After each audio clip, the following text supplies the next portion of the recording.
It's late now, maybe past 2 in the morning. Wherever you are, you've found the right place. Turn down the lights, lower your screen's brightness. Let the modern world fade for a while, because tonight, we're stepping into a time that existed long before walls, before borders, before anything we call civilization. To a world older than temples, older than the very concept of history itself. This is a quiet corner where we share stories the way your ancestors might have told them, slowly, by the imaginary glow of a fire. If you love long, poetic tales about forgotten peoples, lost gods, and the rhythm of life across time, this might become your nightly escape. Make yourself comfortable. What follows isn't a documentary in the usual sense, but a gentle story about what life actually was like before cities were even imagined. You wake before sunrise, not from worry, not from meetings, not from the glow of a phone in your pocket. You wake because the fire has nearly died, leaving only embers.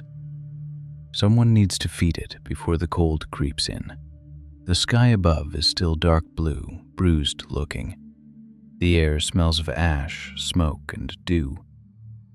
You stretch inside your shelter, branches bent into a dome covered with animal hides that barely move in the wind.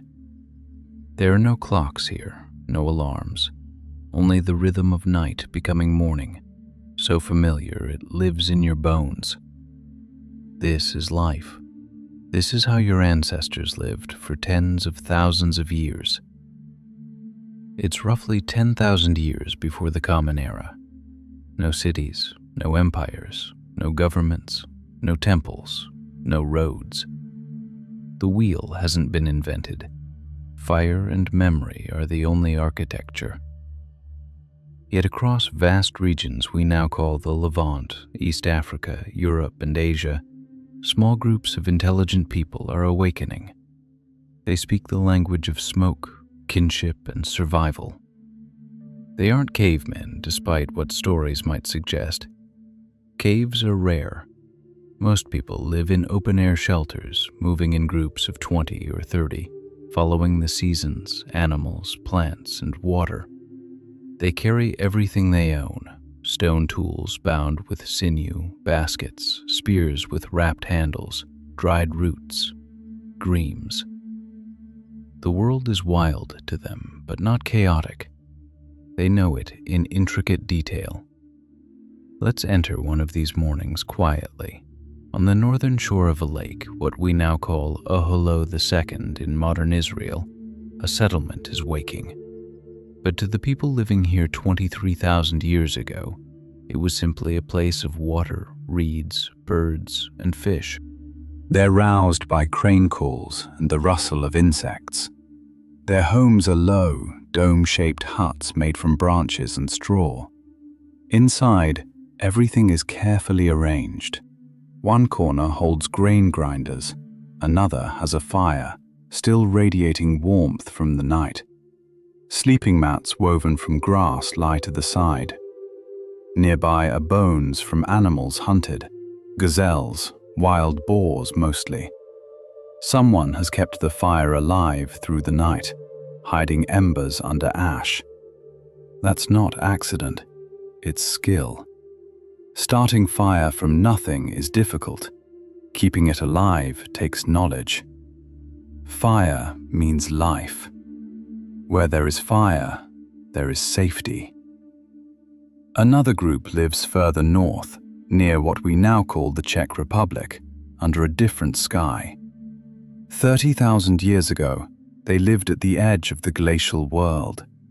Their shelters were more complex, frames of mammoth bone, insulated with clay, furs, and turf.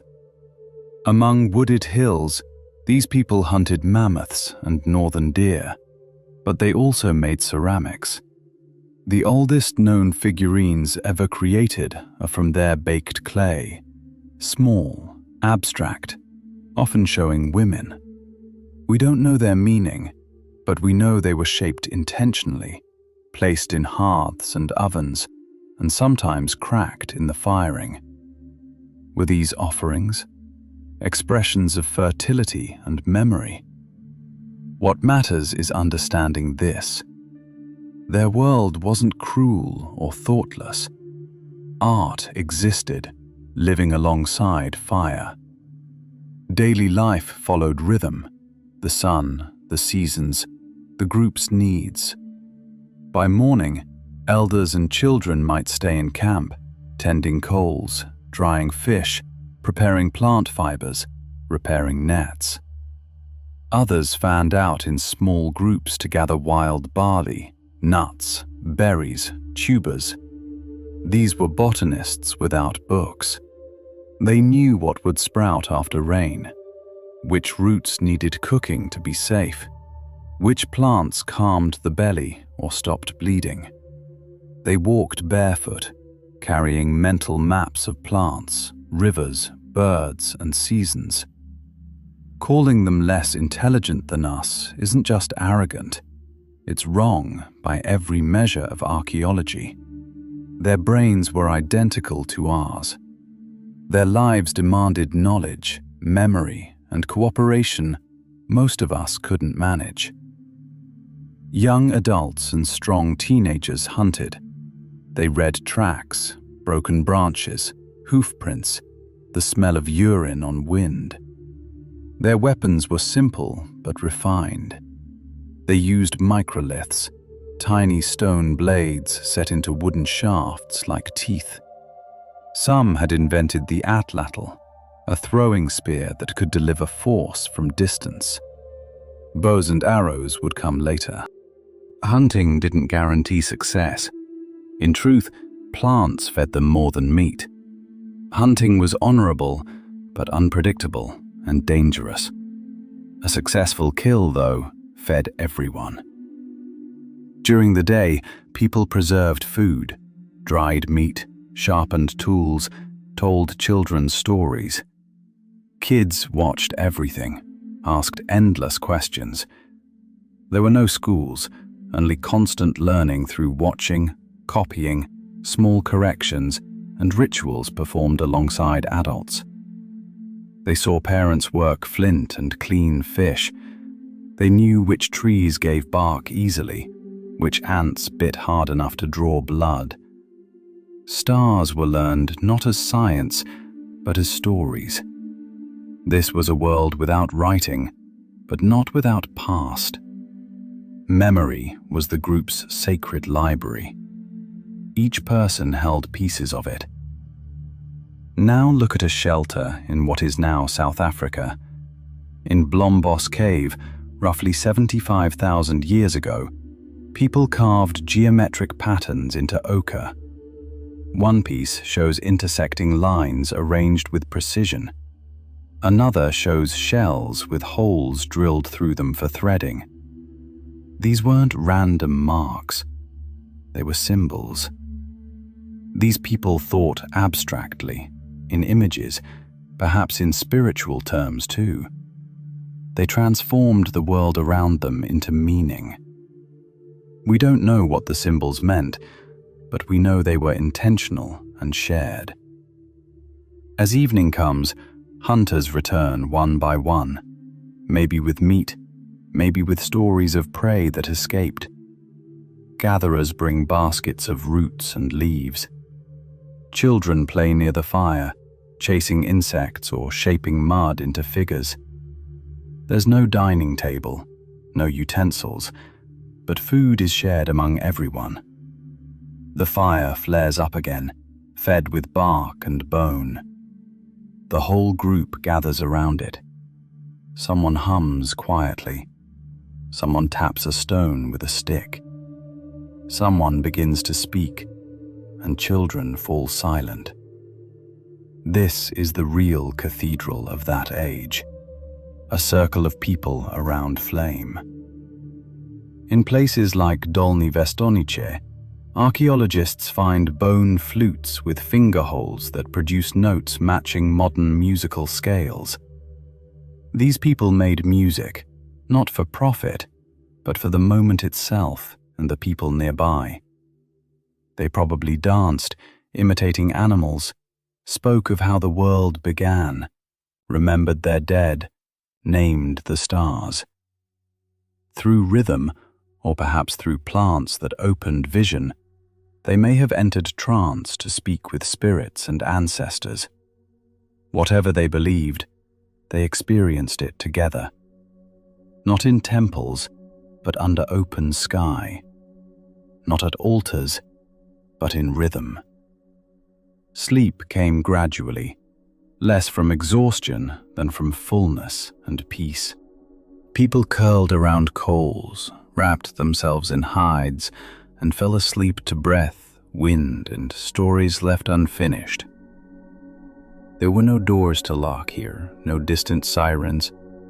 Security came not from walls, but from nearness. Every night a person was surrounded by familiar warmth, familiar sounds, attentive eyes. A predator appearing meant someone would notice. A child crying meant someone would wake. This isn't fantasy or utopia. Danger existed, loss, illness, but it wasn't a world of constant scarcity. Bone analysis and remains of seeds and tools tell us these people ate more diverse, more nourishing food than the farmers who would replace them. They were lean, strong, constantly moving. They lived within nature, not above it. More than 95% of human history was lived exactly this way: wandering, gathering, hunting, laughing, suffering, singing, repairing, remembering. Everything happened slowly, not from laziness, but from necessity. Everything held rhythm, not from superstition, but from paying attention to the world. Time wasn't counted, it was felt. Then something shifted. Not overnight, not everywhere, but the balance began to move. Groups stayed longer in one place. Season after season, they returned to the same camps. They began tending wild plants, noticed seeds sprouted near their settlements. People began to stay put. Having stopped moving, they started measuring. The possibility of return was gone. Time became something to plan. Soil hardened. Stories hardened with it. But that comes later. For now, in this morning 10,000 years before cities, there's only this: the smell of smoke, the taste of bitter root, another person's warmth nearby, and the slow waking of a world not yet divided up. Before kings, before clocks, before gods, there was this life, held together not by stone walls, but by flickering fire and the knowledge of how to keep it burning. People of that time had no notebooks, no charts tracking seasons, no leather-bound diaries recording animal paths with bone bookmarks. Yet those who lived around 10,000 years before our era knew the earth with a depth most of us will never know our own homes. Walking through forests and along riverbanks, across open plains, they moved with the ease of people who had known each place intimately for generations. They didn't extract wealth from the earth or demand it to speak. Instead, they understood it deeply. They knew which berries appeared first as snow melted, which roots would poison you unless prepared exactly right twice. They recognized bird calls, understood when mushrooms pushed through before a storm, and remembered where lightning had once split the sky. But they didn't memorize these things for tests. They lived by this knowledge because forgetting meant hunger, and hunger meant death. For ancient people, understanding the land wasn't a hobby or curiosity. It was inheritance, teaching, survival itself. What's remarkable is that they preserved all this knowledge. For tens of thousands of years, intelligent people thrived in wildly different worlds, from frozen tundra to tropical jungles, not through machines or stored grain, but through deep understanding. This knowledge lived in their bodies. They didn't see plants as mere names, but as relationships. Stones weren't just objects, they were future tools. The earth wasn't landscape, it was story.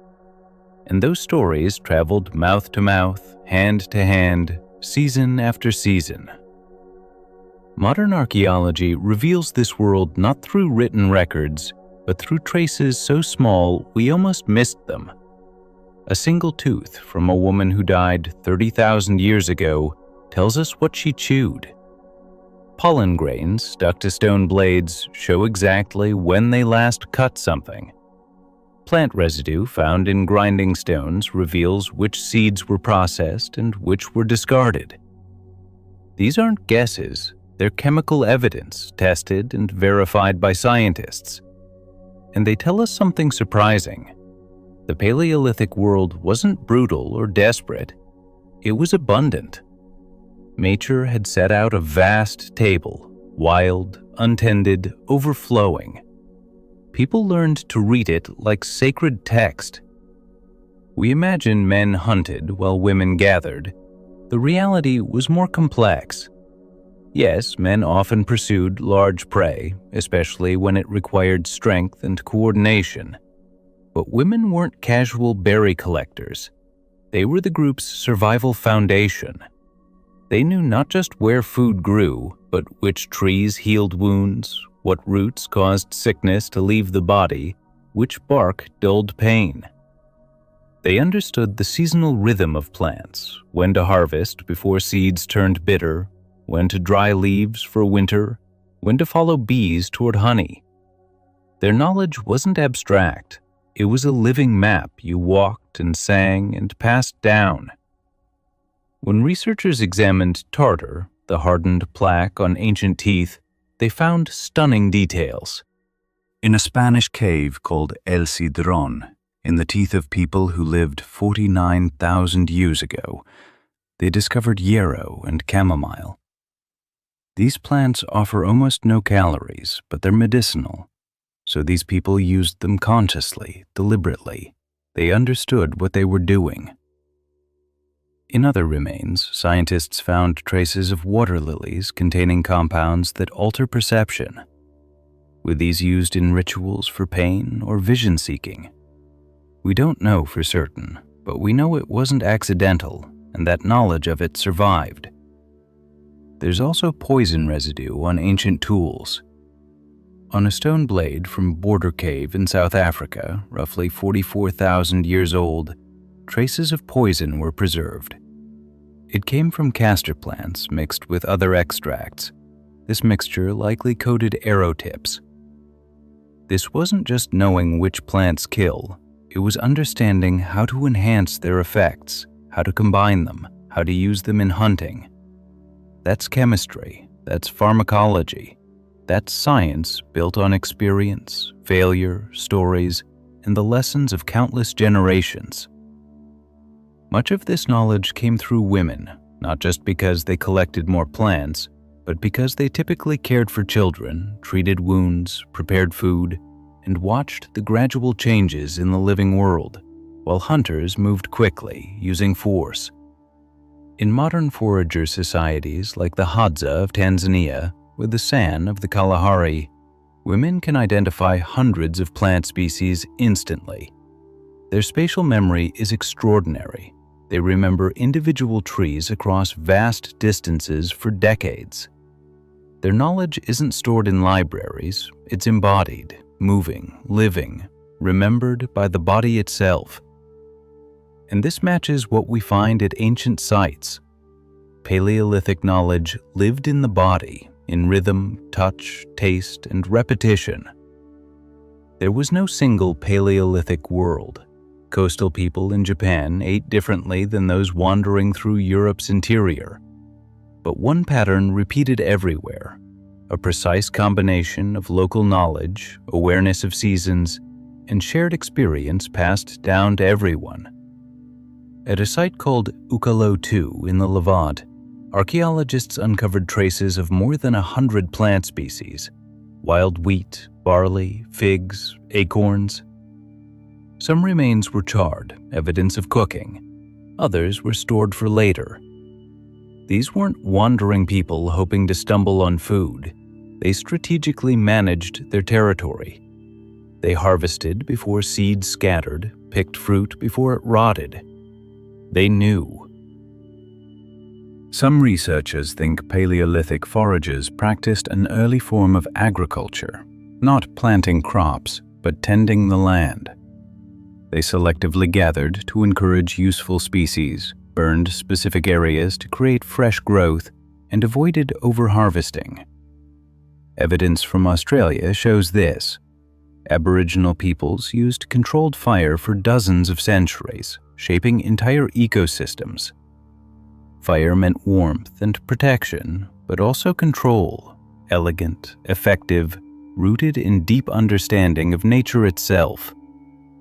All of this remarkable knowledge embedded in the body was passed on without writing, through stories, songs, by watching your mother grind seeds on stone and learning when to turn the thick paste, by walking the same path year after year and remembering the trees split by lightning, by recognizing a sickness like one that killed your relative, but noticing it lacks a small red mark.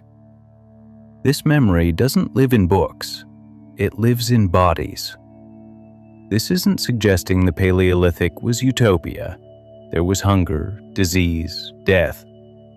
But these people weren't ignorant or blind. They watched stars, remembered river passages, shared knowledge, managed their ecosystems, and told stories containing more information than any scroll. Their elders were living encyclopedias, and the circle around the fire was their search engine.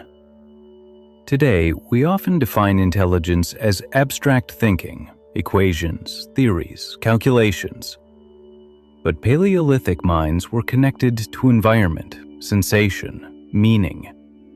Forgetting which berry was poison or which root eased suffering meant endangering everyone. That's why they remembered. They repeated things until knowledge became the rhythm of their steps, the words of ritual songs, the shape of their tools. The world wasn't a wild wasteland to them. It was relationship. It was family. Perhaps that's what's hardest to grasp for us, living 10,000 years later. People without writing, without cities or schools or scientific methods, understood their local environment more thoroughly than most of us know our own yards. This knowledge came not from dominance, but from continuity and respect. Every morning, feet touched the ground, eyes looked into trees, hands went into soil. These people had almost nothing, yet somehow knew everything that truly mattered. They weren't brutish savages or slow, filthy cartoon figures waiting to become human. They were us, only quieter, lit by firelight, uncumbered by pavement and schedules. The story of the stupid caveman is one of the laziest tales we tell ourselves before sleep to feel superior and justify our anxieties with technology and time clock slavery. But the archaeological record says otherwise. People living 20,000 years before our era weren't aimless scavengers. They were precise tacticians, guardians of nature, inventors of social structures, engineers of survival. Start with hunting, because this is where imagination usually turns to fantasy. We imagine a lone man with a stone club crouching in bushes. But real Paleolithic hunting was communal, calculated, and technically sophisticated. At Boxgrove in southern England, people who lived roughly 500,000 years ago left behind horse shoulder blades marked with clean punctures from direct spear strikes. This wasn't scavenging, it was targeted hunting, requiring skill, timing, teamwork. Jump forward to Schöningen in modern Germany, roughly 400,000 years ago. Archaeologists found wooden spears longer than 2 meters, carefully carved, perfectly balanced, distributed like weight like modern javelins. This craftsmanship shows understanding of how objects move through air. One spear tip was hardened by fire. Others were made from lower spruce wood, where fibers are strongest. Nearby lay the remains of horses. This wasn't random violence, it was coordinated ambush. A group probably stationed themselves near a watering hole and waited. One animal startles, the others follow, and then the hunters strike. These ancient hunters had no metal, no engines, no satellite guidance, but they had memory, observation, and extraordinary patience. They understood animal behavior not from books, but from generations of watching. They imitated bird calls, read hoofprints in mud, knew wind direction, water locations, and the habits and retreat routes of prey. In cold regions, they tracked reindeer migrations. In warmer places, they hunted wild boar, elk, even mammoth. Hunts didn't happen constantly. Large prey was taken only occasionally. Plants fed people reliably, daily. But when hunts happened, they resembled carefully orchestrated actions, not chaos.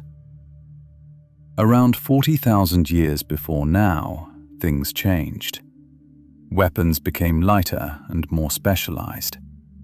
In some places, the atlatl appeared, a spear thrower shaped like a lever that extended the arm, multiplying force and range.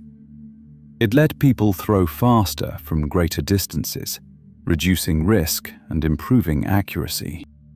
The oldest known atlatl fragment is over 20,000 years old, and they became widespread in the Upper Paleolithic. Then came bows and arrows, a revolution in distance, stealth, and precision. These weren't obvious inventions. They had to be designed, tested, gradually refined. Bows depend on tension, compression, elasticity, angle, all things that had to be learned. A bow can't be invented by accident. It improves through failure, teaching, memory. So knowledge wasn't just personal. It belonged to the culture and was shared. Paleolithic life ran on learning, not secrecy. Claude Haiku 4.5.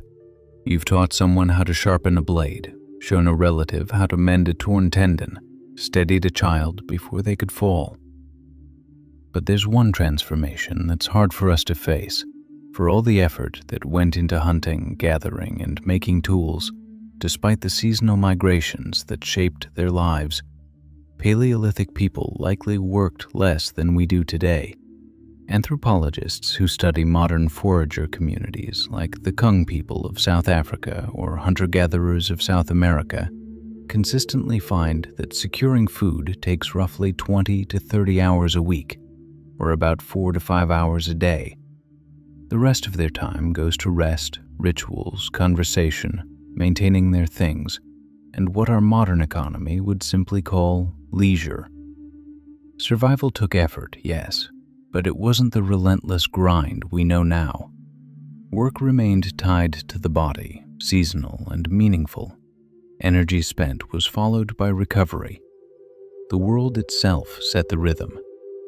When heat bore down, people rested. When rains came, they moved. In times of plenty, they stored what they needed. When resources ran low, they moved on. No emails waited to be checked at midnight, no second shift, no artificial urgency. And at day's end, they didn't merely survive. They sang, carved, and danced. Those same hands that skinned a gazelle could paint a reindeer on stone. Those same eyes that caught movement in tall grass could see shadows play across a cave wall. This wasn't a world of pointless drudgery, but one where work and meaning weren't at odds, they were inseparable. Look at the evidence. When we study Paleolithic skeletons, we find strong muscle attachment sites. These people were powerful, not from exercise routines, but because their entire life demanded movement. They squatted, lifted, walked, climbed, and carried. Yet their joints show less wear from monotonous, repetitive strain than the skeletons of early farmers, whose days consisted of grinding grain, tilling soil, and the same motions over and over. Farmers bore more arthritis, the foragers breathed open air more often. What about the mind?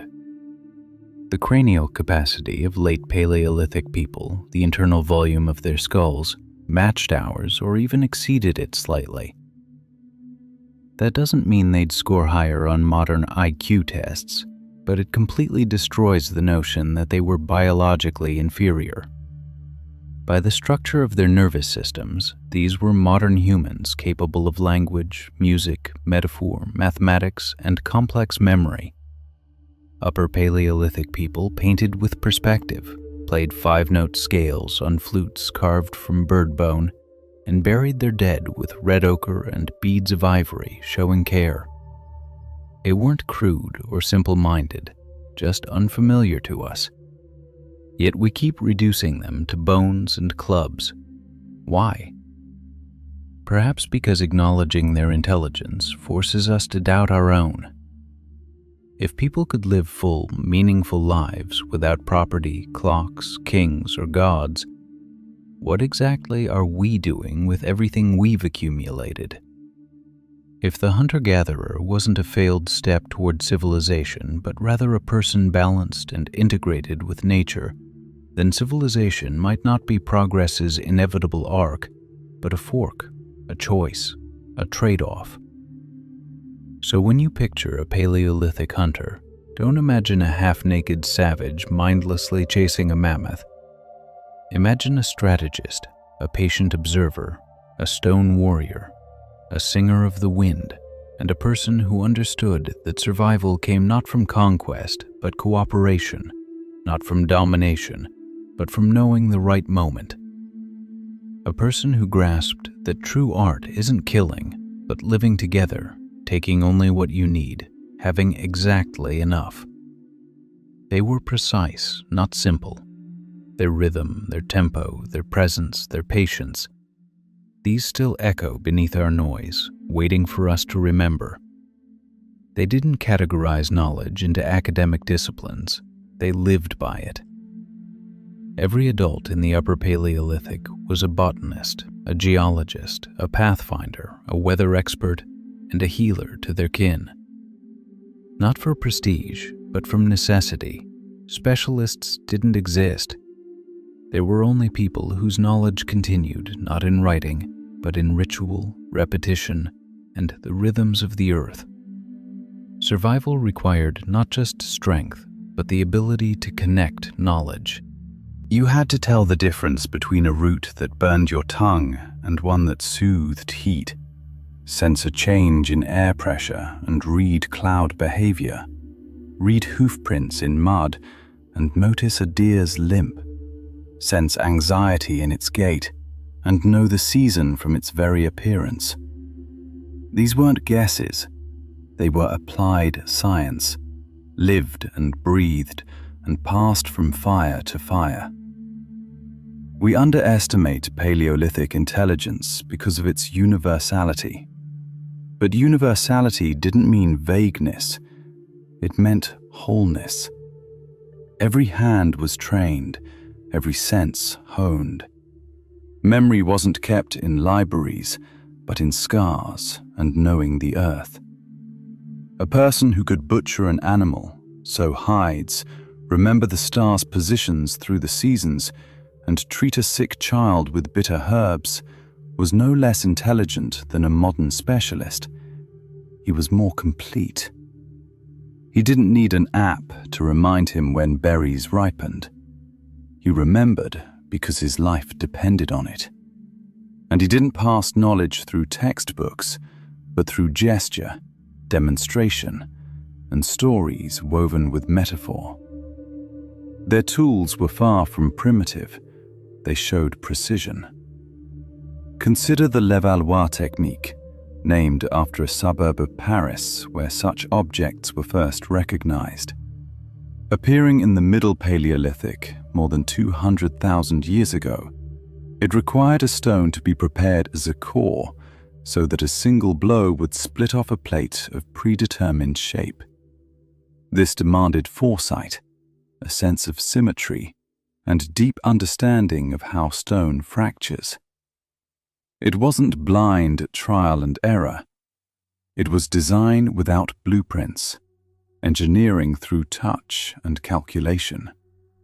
The maker had to envision the finished blade before it existed, and understand force without measuring it. Later, tools became even more refined. Around 25,000 years ago, people across Africa, Europe, and Asia began creating microliths, tiny stone blades just a few centimeters long. They were set into wood or bone to create composite weapons, spears with jagged edges, arrows with replaceable tips, knives for specific tasks. This was modular technology. Weapons were made so they could be repaired, improved, and adapted.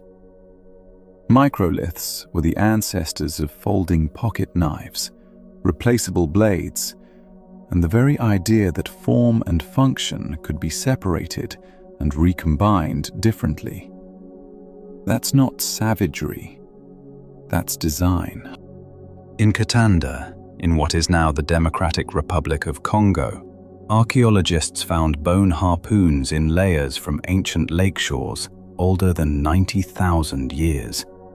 They were carefully cut and barbed, perfectly suited for spearing large freshwater fish. This wasn't luck. It was specialization based on intimate knowledge of nature. You'd need to understand fish behavior, water depth, current strength, when they spawn, when they feed, when the water releases its prey.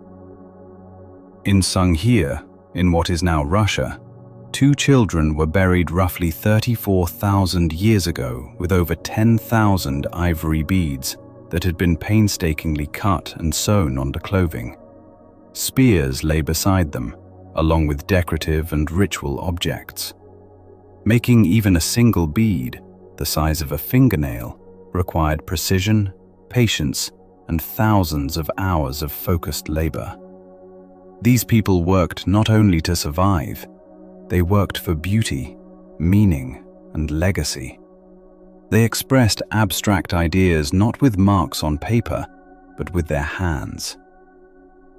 In Gough's Cave in Somerset, England, human bones were found bearing cuts and engravings. Skulls were fashioned into cups. Hand and thigh bones were carved with zigzag patterns. This wasn't senseless violence, but ritual practice, perhaps tied to honoring ancestors, mourning, or remembrance. Complex consciousness was made tangible through the transformation of the human body after death. That's a story a bone can tell. All of this, from harpoon to bead, from spear point to flute, didn't arise from pure theory, but from hands that repeated, refined, and remembered.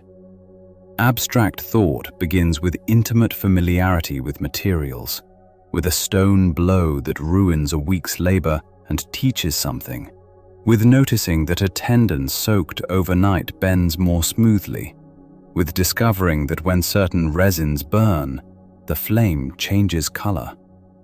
These were experiments, performed daily over generations.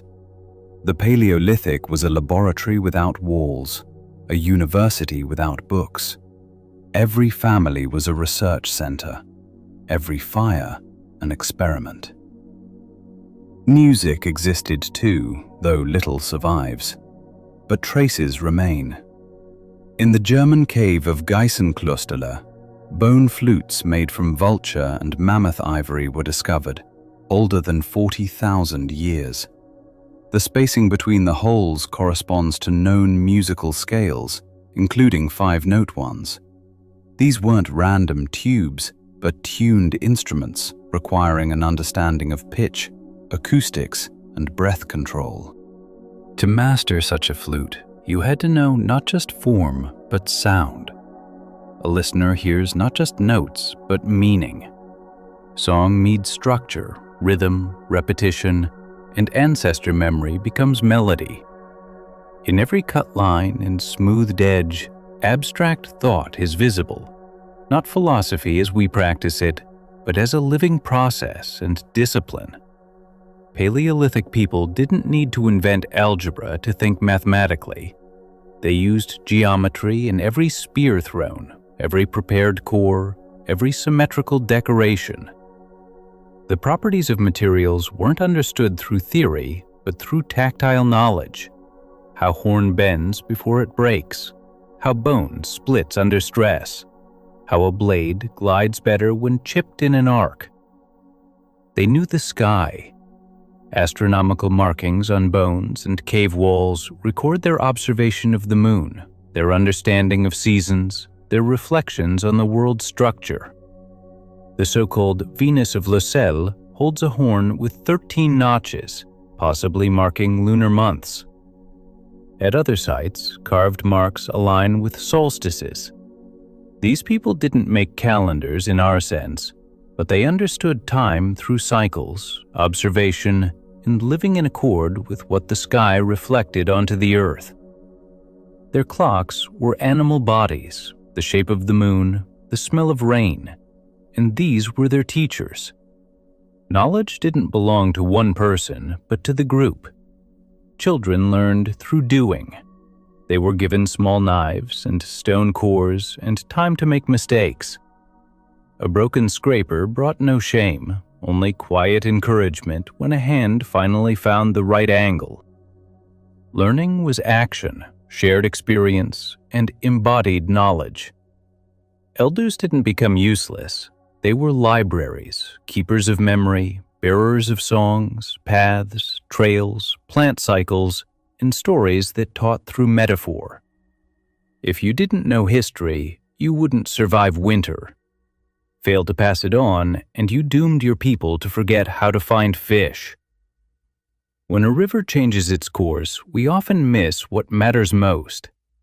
There's no such thing as superficial knowledge. It simply shifts direction, diving deeper somewhere else, freely connecting what we've learned to separate. It links the stars to seasons, plants to diseases, tools to stories. It creates a world where you don't need to own anything, because everything you need lives in your body, in your community, and in your memory. For Paleolithic people, intelligence wasn't abstract or detached. It was rooted in what they touched and felt every day. And maybe, in that way, they were wiser than we are. We've forgotten how to be both specialized and whole at the same time. We hand off our responsibilities, we break the world into pieces, and we forget. They remembered. They knew how stone splits, how fire moves, how fish behave, and why they need to sing. They put all of this into the world around them so that one day, we might remember too. The caveman is a myth, not because people never entered caves, but because the idea of entire lives lived underground, surrounded by dripping stalactites and rough walls, is partly fantasy and partly misunderstanding. The truth is softer, smarter, and far more flexible. Caves existed, sure, but they were backup options. A shelter during hard times, a seasonal refuge, or just a convenient gift from nature. Not a home. A real Paleolithic home was built by hands, by memory, and from whatever the earth provided. To understand where people actually slept before walls existed, we need to abandon the romantic cave dweller image and look at what archaeologists have found, without modern bias. Imagine life without permanence, without an address, a fence, or a lease. Paleolithic life was mobile and practical. People followed the herds, they tracked flowering plants, and they moved when the ice advanced. The house wasn't a building you stayed in forever. It was more like a repeating pattern. Shelters went up when needed, then were abandoned, like a bird leaving its nest. Not because it was broken, but because life moved on. At a place called Terra Mata, on the Mediterranean coast near what's now Nice, France, archaeologists found ancient footprints in beach sand. At that site, they discovered the remains of houses built roughly 400,000 years ago. These weren't caves. They were long, oval huts with frames made of wooden poles driven into the ground, probably covered with branches, leaves, or animal skins. We know this from the discolored soil, the rows of post holes still visible, and the remains of central hearths. It's the kind of layout that shows up again and again at Paleolithic sites. Simple architecture, but still architecture. In Mezherich, in what's now Ukraine, around 15,000 years before our time, the picture gets even more remarkable. People built round houses using mammoth bones. Hundreds of tusks, skulls, and long bones were placed in the walls and supports, then probably covered with hides. One of these structures had a diameter of more than 4 meters. In the center was a fireplace, and around it lay stone tools arranged in separate work areas. The bones weren't randomly stacked like bricks. The builders were thinking like engineers, selecting the strongest materials they had. Without access to trees on the steppe, they used what they had, and they used it well. These shelters weren't just useful, they showed real planning. The entrances faced directions where the wind was weakest. Inside, the space was divided into sleeping areas and places for making tools and storing food. Layers of ash tell us these dwellings were occupied for weeks or months depending on the season, then abandoned. Not permanent houses, but seasonal bases. Think of them like winter cabins, not monuments. At the Pavlov site in Central Europe from the Upper Paleolithic around 25,000 years ago, archaeologists see a consistent pattern.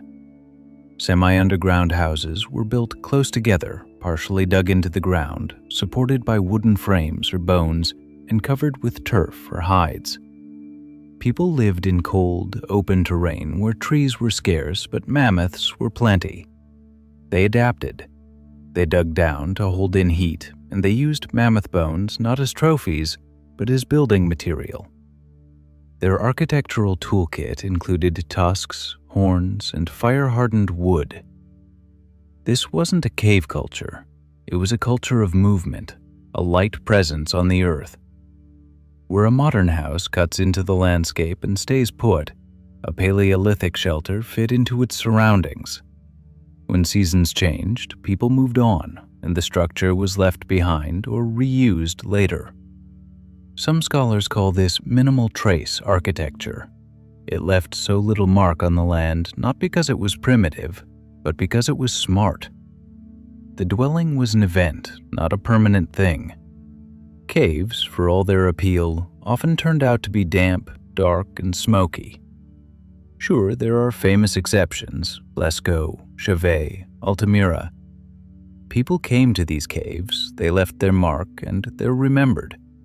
But even these might have been sanctuaries, ritual spaces, or winter shelters, not full-time homes. Most of the spectacular paintings are deep inside cave systems, far too awkward for daily life. Crawling through narrow passages by lamplight, animal fat flickering, isn't how you'd put a baby to sleep. People went into caves to meet spirits, ancestors, and mythical animals. In that sense, the cave was a temple, not an apartment. Paleolithic people needed flexibility, and that's what their shelters gave them. They used what was nearby. In forests, young trees were bent into domes and covered with leaves and bark. In the tundra, bones and hides provided the frame. On swamps, they built raised structures with floors. Some coastal peoples used heaps of shells as windbreaks. The shelter wasn't about property or showing wealth, it was about survival. It kept you warm so you wouldn't die. What makes a place habitable isn't just the building itself, it's everything around it. The fireplaces, the pits for waste, the places where people slept and worked. Childhood and old age happened there. Sickness, intimacy, birth, and death. People didn't just survive, they told stories. They mended clothes, they made up lullabies, they groomed each other's hair and watched sparks float into the sky. Through openings in the walls, they saw the moon rise, not a lamp above a neighbor's garage. These weren't stone boxes, they were nests for memory. Some Paleolithic shelters show patterns of modularity. At certain sites, buildings were rebuilt again and again using the same design, as if a blueprint was passed down through generations. A round fireplace in the center, sleeping areas arranged around it, the entrance facing the direction where wind was gentlest, tool-making waste concentrated in one sector. These are patterns, not accidents. Cultural knowledge was encoded in how the space was arranged and probably passed along through watching and doing. Think about how a child today knows where the kitchen is, because the spoons are there. The mobility of these houses shouldn't be confused with instability. In fact, their constant change is what made them stable. A flood came and people moved. The herds shifted and people followed. Nothing held them captive. They carried knowledge, not debt. The building itself mattered less than the people who knew how to build it. What they inherited were skills, not walls. When they returned to a place where berries ripened or salmon ran, they found a familiar clearing, remembered where things went, dug shallow post holes, and knew exactly what to do. The structure was restored, but so was the rhythm. Coming home was ritual, not longing for an object, but a return to order, a seasonal agreement between people and the earth. Modern housing tells a different story. We think permanence is good. We dig basements, pour concrete, lay bricks, and measure success by how long something stays put. The Paleolithic teaches something else. Stability wasn't in the structures themselves.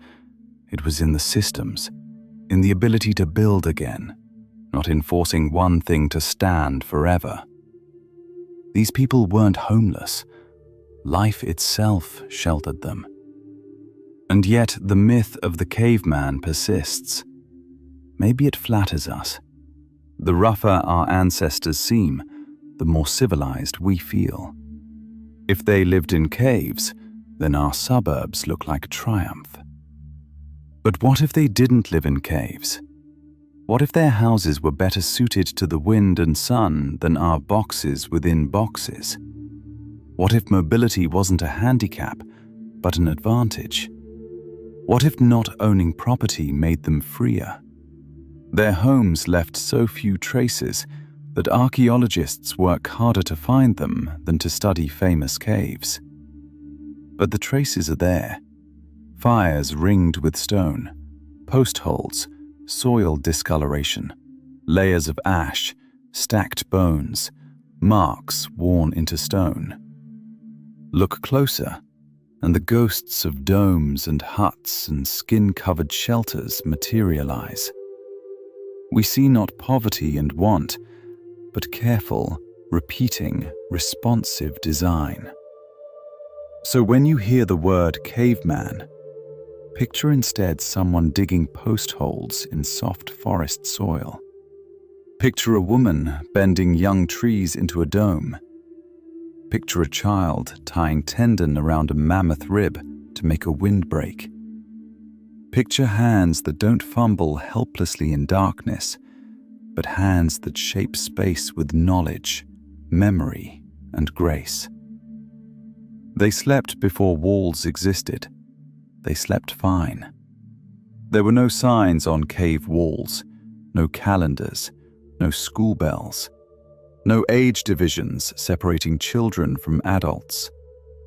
And somehow the human species not only survived, It flourished for tens of thousands of years before the first city, the first school building, before childhood even became an idea separate from the rest of life. In the Paleolithic, time didn't separate generations. It wove them together. A child wasn't a student in the modern sense. He was a shadow, small and watchful, echoing behind adult bodies, learning through imitation and presence. Education without schedules, without curricula, yet memory was preserved. In every Paleolithic group, raising children wasn't the job of one small family. It was collective. Children weren't seen as the parents' property alone. They belonged to the future, cared for by mothers, older brothers and sisters, uncles, grandmothers, and friends beyond blood relations. Anthropologists call this alloparenting, care distributed among group members. In practice, it was simpler. Everyone looked after everyone. Everyone taught. Everyone was invested. When a child cried, it wasn't just one person's problem. When he learned to braid grass or throw a stone, the whole camp felt pride. Modern hunter-gatherers, like the Hadza in Tanzania or the San in the Kalahari, show us what this might look like. The Hadza rarely separate babies. They're constantly held, skin to skin, surrounded from day one by the sounds and smells and conversations of the adult world. Babies aren't locked away or monitored at every step. They wander and explore and return. Older children, usually between 4 and 7, start joining adults on foraging trips, learning about plants, how to read trails and animal signs, long before anyone explains it formally. Stories told by firelight at night serve as education, full of metaphor, humor, taboos, and survival knowledge. Children ask questions not to be entertained, but to understand, and they get real answers. Archaeological evidence supports these observations. Changes made. Removed awkward phrasing and improved grammar. Converted all numbers to words, for example, 400,000, 15,000, 4 meters, 25,000. Made language conversational and natural for voiceover. Shortened complex sentences while preserving meaning. Added smooth transitions between ideas. No advertising found or removed. Text is purely educational. Preserved all factual content and archaeological evidence. Maintained the philosophical tone and reflective style. The evidence scattered across ancient Paleolithic settlements reveals something profound. The earliest tools made by inexperienced fingers. Scrapers and blade points show the telltale marks, uneven removals, inconsistent pressure, the hesitant strikes of learning hands. But these aren't failures. They're childhood preserved in stone. They tell us that young ones learned by doing, working alongside adults, acquiring the subtle coordination of tool-making through participation, not isolation. The skeletons offer another story. Healed and unhealed injuries on remains suggest lives lived with support. In Shanidar Cave, archaeologists uncovered a Neanderthal individual past 40, ancient by any standard, bearing a severe skull fracture, a withered arm, and blindness in one eye. Yet this person survived for years with these conditions. Someone fed him, carried him, tended his wounds. And this wasn't unique. Across Europe and Asia, Upper Paleolithic burials hold skeletons of people who endured long after breaks, fought degenerative conditions, lived through amputations. The group didn't cast off the vulnerable, they adapted around them. This reshapes how we understand both nurturing and our own humanity. Care extended beyond childhood into the final years. Elders held something irreplaceable. In societies measuring time by seasons rather than numbers, knowledge mattered more than age. What did someone know? What could they do? How many winters had they witnessed? Elders weren't warehoused elsewhere. They were living libraries, keepers of songs and paths, sources of memory about where edible roots grew, which stars marked which seasons. They made death feel less absolute. Raising a child meant growing it inside that archive of experience. Different ages mixed constantly. A 6-year-old might play with an infant one moment, then sit beside a grandmother the next, sharpening sticks and listening. Knowledge flowed through those layers of difference. Everyone taught, everyone learned. There were no grades, no rankings, but mistakes carried real weight. Not knowing which berries brought sickness meant suffering. Failing to properly butcher an animal meant hunger. The stakes towered above any exam, yet the support was deeper than any curriculum. Ethnographic research from modern hunter-gatherer societies shows something striking. Children in these groups often outpace their contemporaries in learning the world around them. Not in arithmetic or reading, in reading the living environment itself. A Hadza child of 10 can name dozens of plant species, track animals by footprints alone, recall when fruits ripen, imitate animal calls with stunning precision. This isn't inborn talent. It's practice, attention, repetition, and necessity woven together.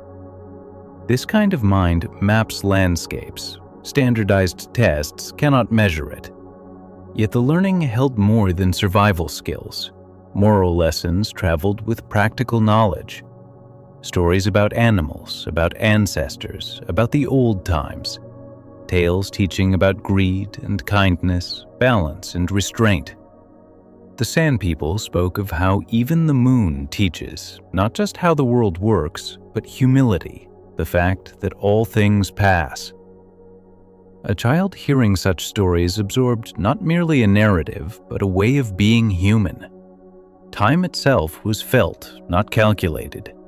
Light's angle, bird migrations, when roots tasted young or old. The body's own rhythms, these marked the hours. No one needed to ask what time it was. The child's body learned the pulse long before language named it. Waking, sleeping, gathering, sharing, these weren't slots in a schedule, but the heartbeat of group life. That doesn't mean chaos. Order was built into the world itself. Even play had purpose. Children crafted tiny tools, mimicked adult movements, enacted hunts and gathering expeditions.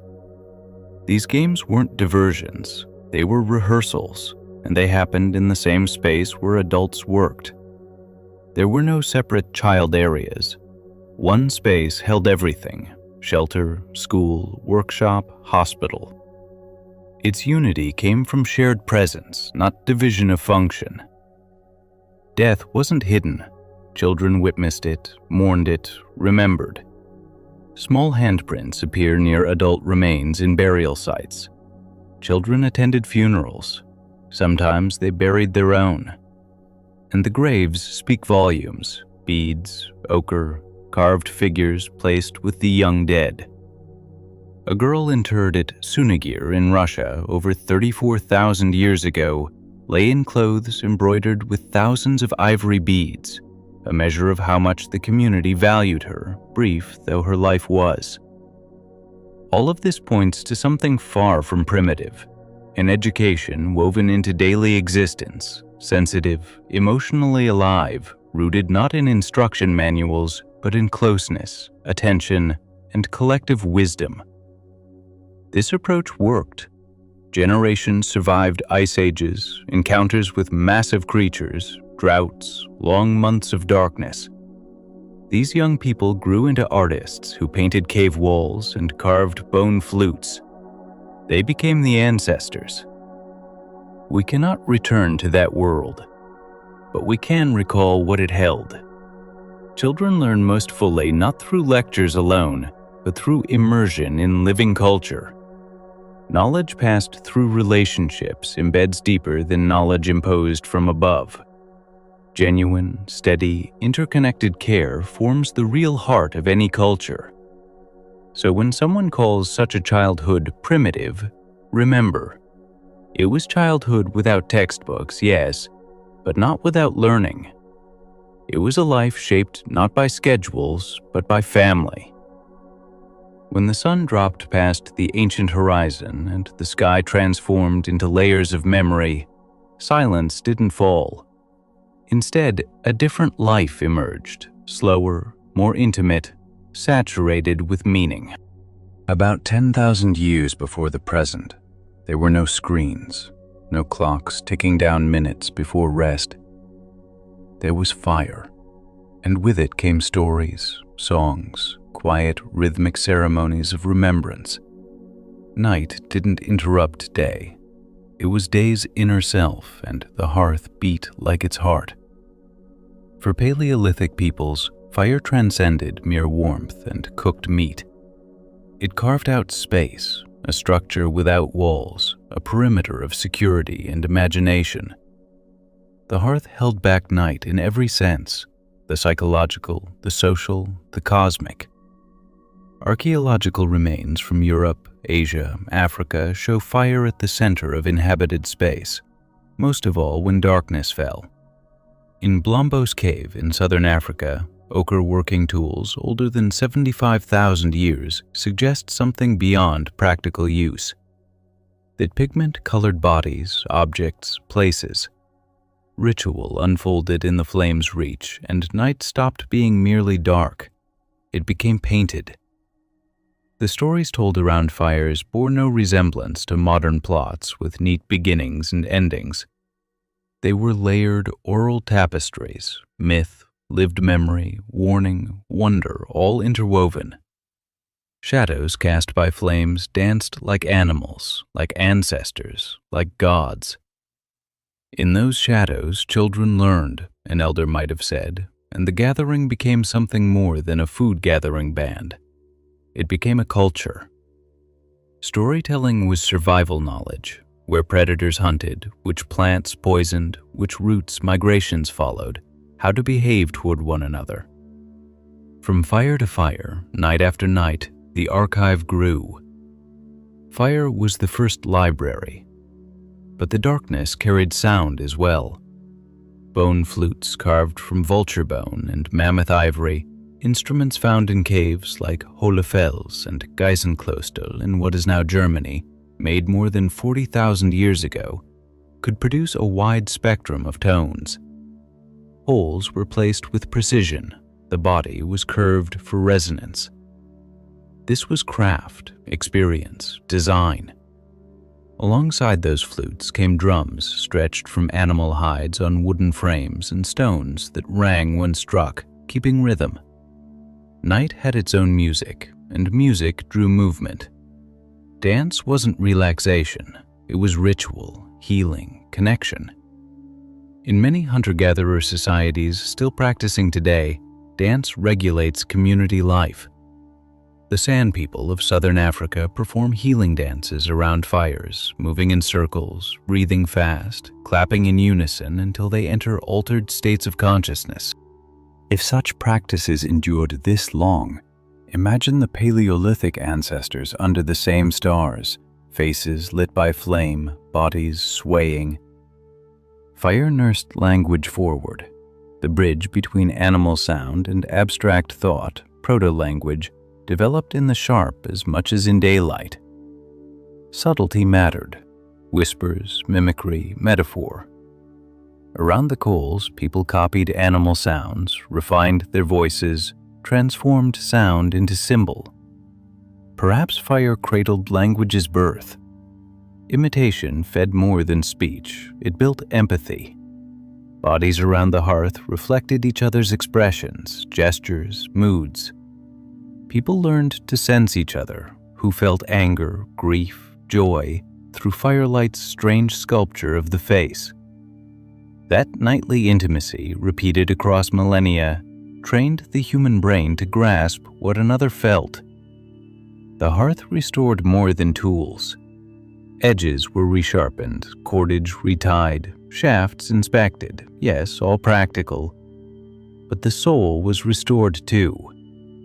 Feelings that couldn't be spoken aloud found room. People sat in silence, watching coals, exhaling together, understanding through presence when words failed. The emotional dimension of ancient life shows up in archaeology too.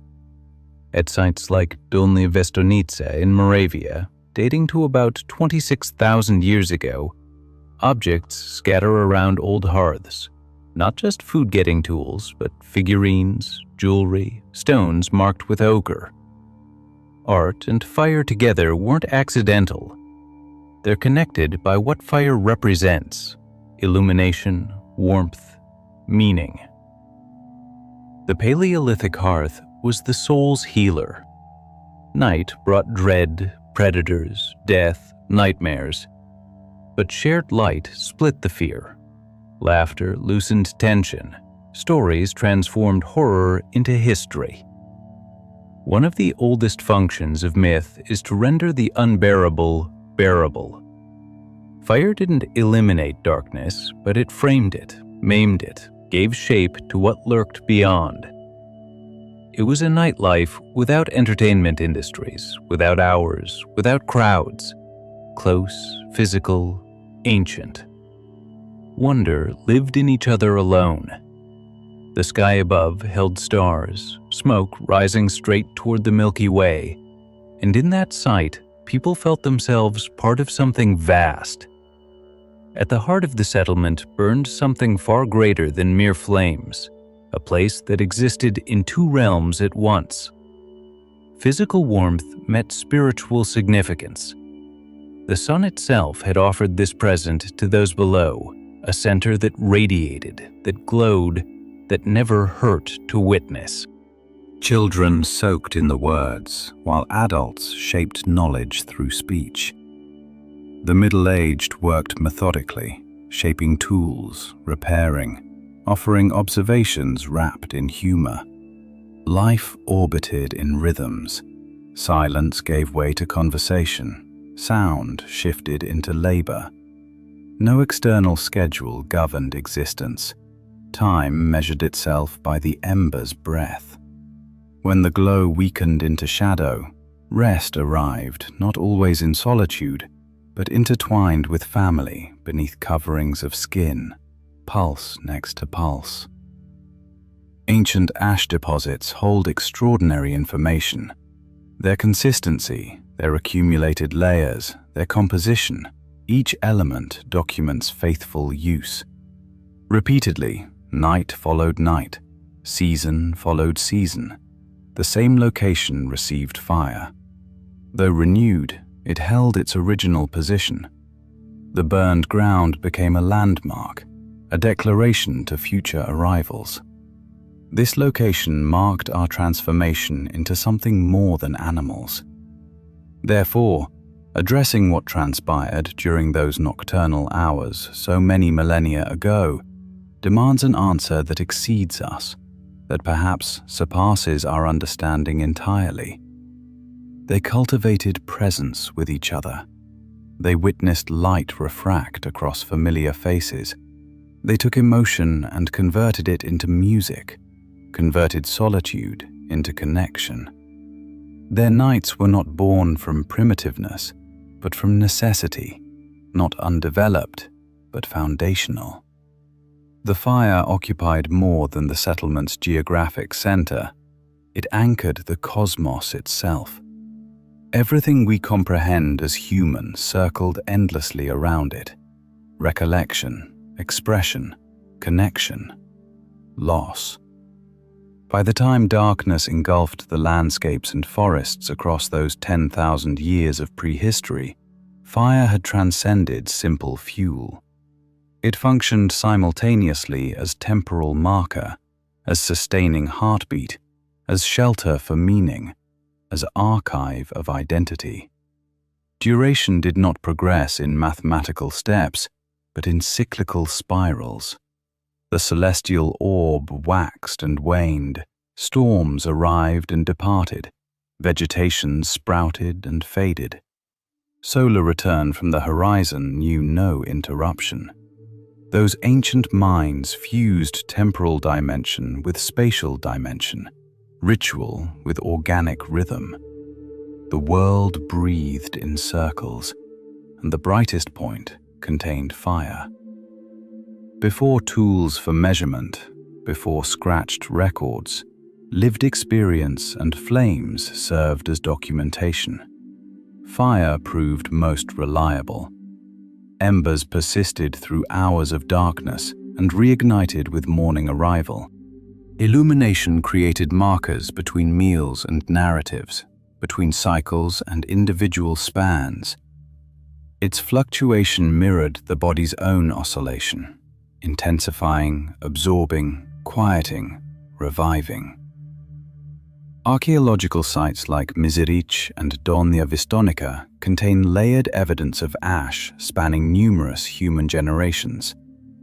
These were not passing moments, but permanent anchors for community. The identical fire, maintained across years, occasionally across full lifespans, provided sustenance, granted protection, and received reverence. Yet significance reached beyond temporal function. The flames enacted symbolism about existence itself: beginning, growth, consumption, fading, transformation into ash. Breath sparks material, strength develops, consumption proceeds, intensity diminishes, yet return occurs as residue. This progression was not accidental to those ancient minds. They perceived within it the essential pattern: emergence, increase, decrease, cessation, recirculation. Consequently, humanity's most archaic artistic expressions, from Chevella's stone walls to Blombosa's ochred marks, cluster near flame locations. Light bore both physical and metaphorical dimensions. It permitted consciousness to generate internal pictures. Assembled before flame, people obtained not solely visual capacity, but inclusion, belonging. Contemporary neuroscience now confirms what ancient experience probably revealed through embodied knowledge. Research on binding hormones demonstrates elevation during collective storytelling, synchronized vocalizing, and eye meeting, precisely what surrounded the flame. Night congregations generated felt safety, permitted physical relaxation despite external threat. No predator's teeth, no storm's force could fully penetrate the enclosed radiance of gathered family. Individuals processed emotional disruption even without naming it. By the illumination, sorrow gained utterance, terror gained sound, rage gained physical expression. The body discharged its burden through vocalization, movement, and fellowship. The fire constituted antiquity's most ancient therapeutic ground. Joint attendance reduced the stress chemical in blood. Measured sounds and fluctuating radiance pacified the brain's immediate reactive centers. Darkness transformed into remedy. Through extended periods, this regularity became woven into being. Transmitted wisdom existed not in preserved objects, but in living mouths, carried forward perpetually with variance. Repetition functioned not as weakness, but as strength. It embedded events into collective memory. The more instances a narrative was voiced, the greater its probability of surviving scarcity and displacement. Fire rendered time perceptible. Every gathering circle constituted time's guardians. Researchers examining contemporary foraging communities, the Hadza of their region and the Bushmen of theirs, document substantial distinction between flame time and sun time. During daylight, exchange concerns practicality, location of water, identification of signs, immediate requirements. When darkness arrives, myth takes precedence. Ancestral knowledge, transmitted restrictions, amusement. Illumination reorganizes awareness of duration, broadens reflective possibility, constructs selfhood and community. The movement from immediate experience toward returning patterns fundamentally reshaped thinking. Time does not push forward into brightness, but cycles backward through renters. The eldest embody its preservation. Offspring inherit not merely nomenclature, but experience. The gathering becomes memoriam in motion. This represents not backward dwelling, but life's architecture. Memory shapes what persists. Arrangement of inhabited space reflected this orientation. Hearths formed circles, pathways curved, settlements clustered roundly. Temporary structures similarly radiated outward from the flame. Simultaneously practical and cosmologically significant, fire functioned as the celestial reference within human existence, each gesture and word orbiting its pulse. Metaphorically speaking, the hearth represented the first sacred place, constructed not from stone but from concentrated attention. Contemporary study of consciousness confirms the ancients' embodied wisdom. Flames restrict focus, decrease pulse speed, regulate respiration, and fluctuation induces reflective consciousness. Some researchers propose that luminescence shaped human awareness not merely through instrumental benefit, but through capacity to generate semi-trance experience. Fire's gentle unpredictability activates neural networks associated with dreaming, retention, and self-knowing. It functioned as the original reflective surface, not because it displayed images, but because it enabled introspection. In this way, it readied people not merely to endure darkness, but to envision beyond moment.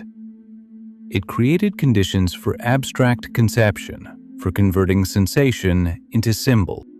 Through flames wavering, thought connected across temporal separation. Celestial points became imagined pathways. Honored faces became imagined divine beings. Timbre sounds became imagined transformation. Fire embodied the mind's reflection. Consequently, as luminosity declined and sleep approached, consciousness did not exit but shifted modality. Slumber arrived without struggle, fears softened. Lingering warmth beneath skin, steady respiration of nearby sleepers, final hissing of resins, all suggested that time forms spirals rather than lines. Vast portions of what we now call civilization originated in that gentle radiance. Hearths preceded constructed temples, ember memory preceded written accounts, voice preceded documentation. Before structured history, permanence derived not from records but from transmission, not monuments and inscriptions, but radiance, utterance, and duration oriented inward. The flame pivoted all human existence around itself.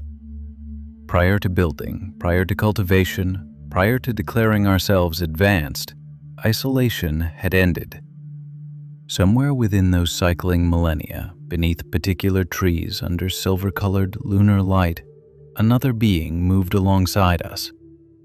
Without announcement it came, neither constrained by force nor removed for obedience. It was a wolf relative.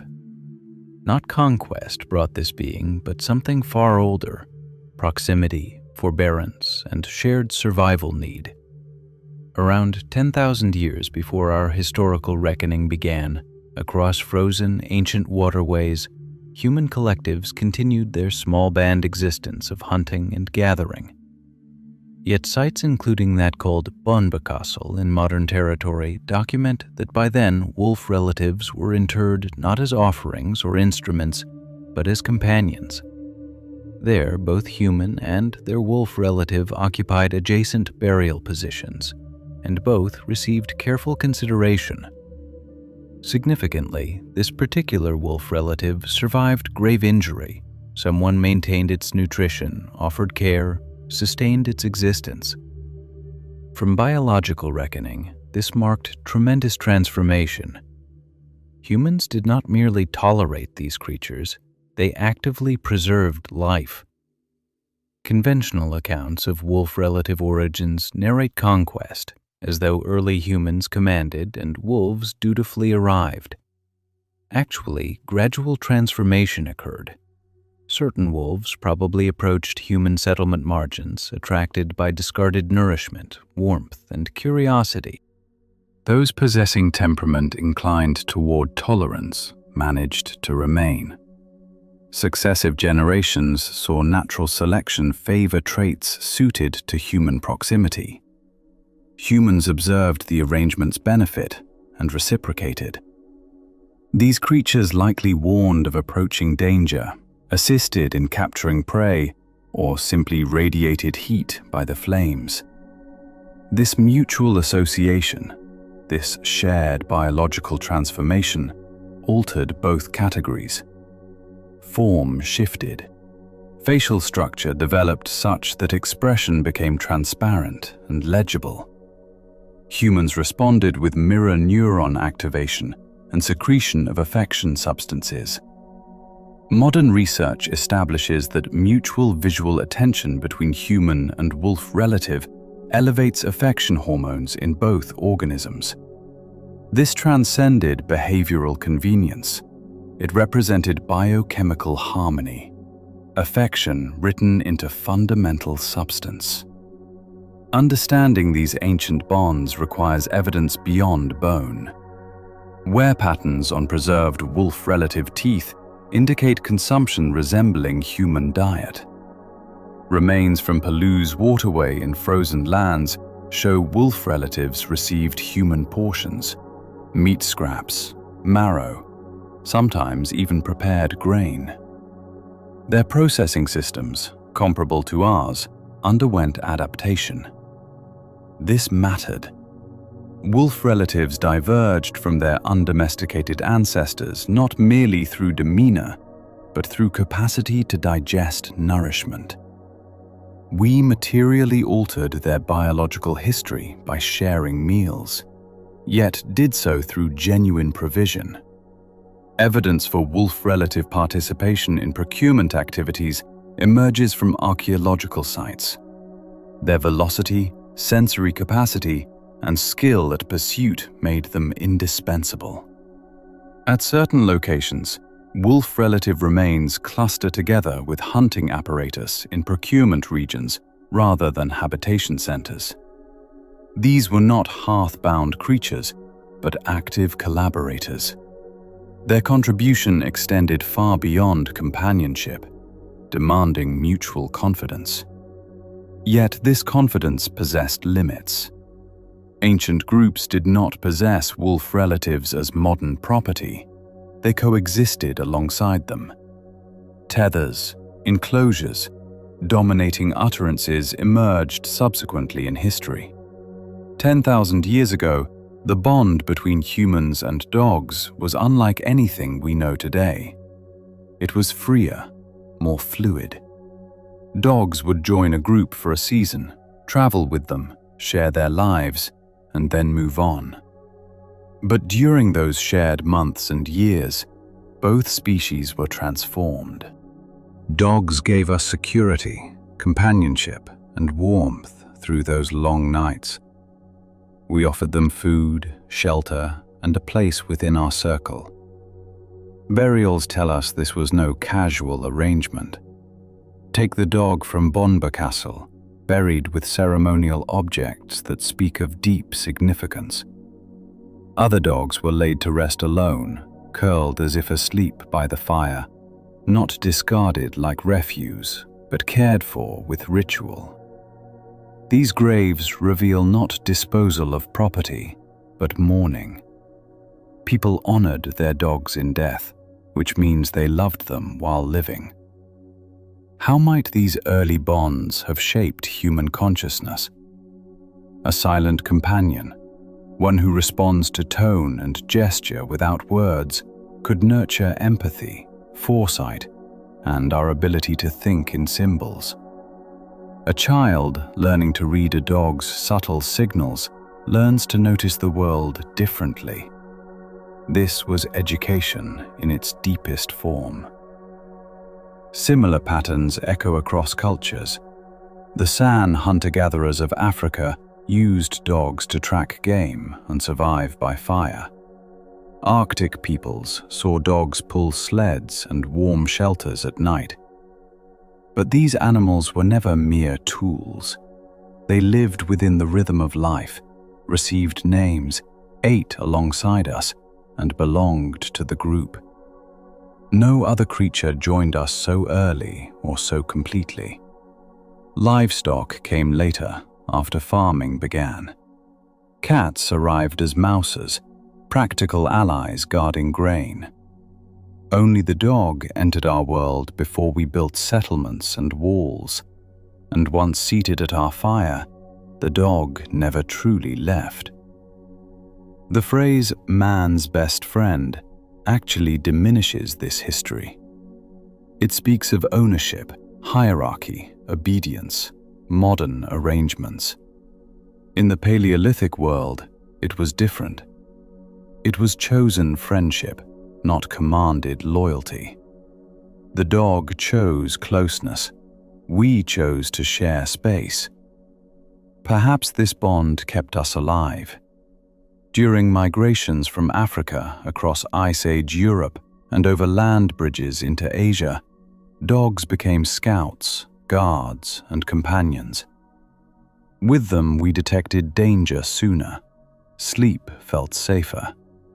They warned of predators, consumed scraps so illness wouldn't spread, kept children company through endless nights. They stayed with us not just in plenty, but through hunger, cold, and loss.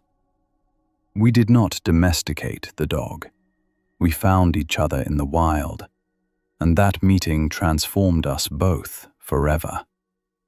The marks it left are written in our brain and heart. The bones in the earth speak not of conquest, but kinship. In a history so often told through warfare and dominion, this quiet chapter, lit by firelight and filled with breath and whispers, deserves to be remembered. The dog did not make us human, but helped us become more so, more thoughtful, more aware, more connected. It lay at our feet not as servant, but as mirror, reflecting something tender and shared. When we look back 12,000 years into the past, beyond the spears and stones, we find a shadow by the fire, the first tail wave that meant, "I see you, I know you, I choose to stay." Before agriculture changed everything, before pyramids or written laws, before anyone carved a god in stone, we made art. We took ochre, charcoal, manganese black, and red iron oxide and painted on cave walls. We painted enormous bulls with massive shoulders, deer with exaggerated grace, rhinos caught mid-charge, horses captured in motion. These were not random marks. They were statements. There was power felt in the animal form, and the act of drawing it again, remembering, returning, repeating, shaped something deep within us that we had no words for yet. For thousands of generations before farming or temples or writing, the greatest human art was an animal gallery. The massive halls of Lascaux and Chauvet in France, the mysterious depths of Sulawesi's caves in Indonesia, these rooms are filled with creatures that need no explanation. In the Chauvet caves, painted perhaps 30,000 years before the present day, we find some of the oldest and most powerful paintings known. Lions, panthers, bison, and mammoths move across the stone with perspective and motion and feeling. This is not survival art made by desperate people. This is aesthetic action, symbolic and ritual. Some scholars call these walls altars, others call them prayers. Lascaux, somewhat younger at 17,000 years ago, shows scenes of greater complexity. Horses thunder across walls in full gallop. An enormous black bull towers above the viewer, dwarfing any human presence.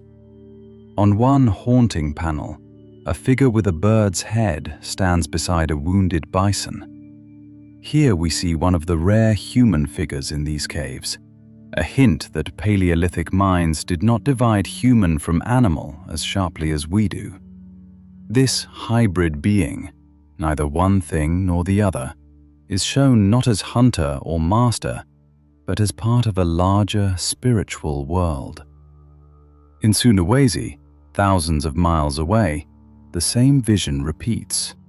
Panels over 40,000 years old might show the oldest narrative ever painted. Human animal beings participate in what seems like a hunt scene. Their forms are elongated, unreal, symbolic, some with tails, some with beaks or snouts. These are not accurate records, but myth made visible. Why would ancient people spend such energy in near-total darkness, crawling through narrow stone passages to paint in caverns they never inhabited? These caves had no hearths, no bedding, no refuse pits.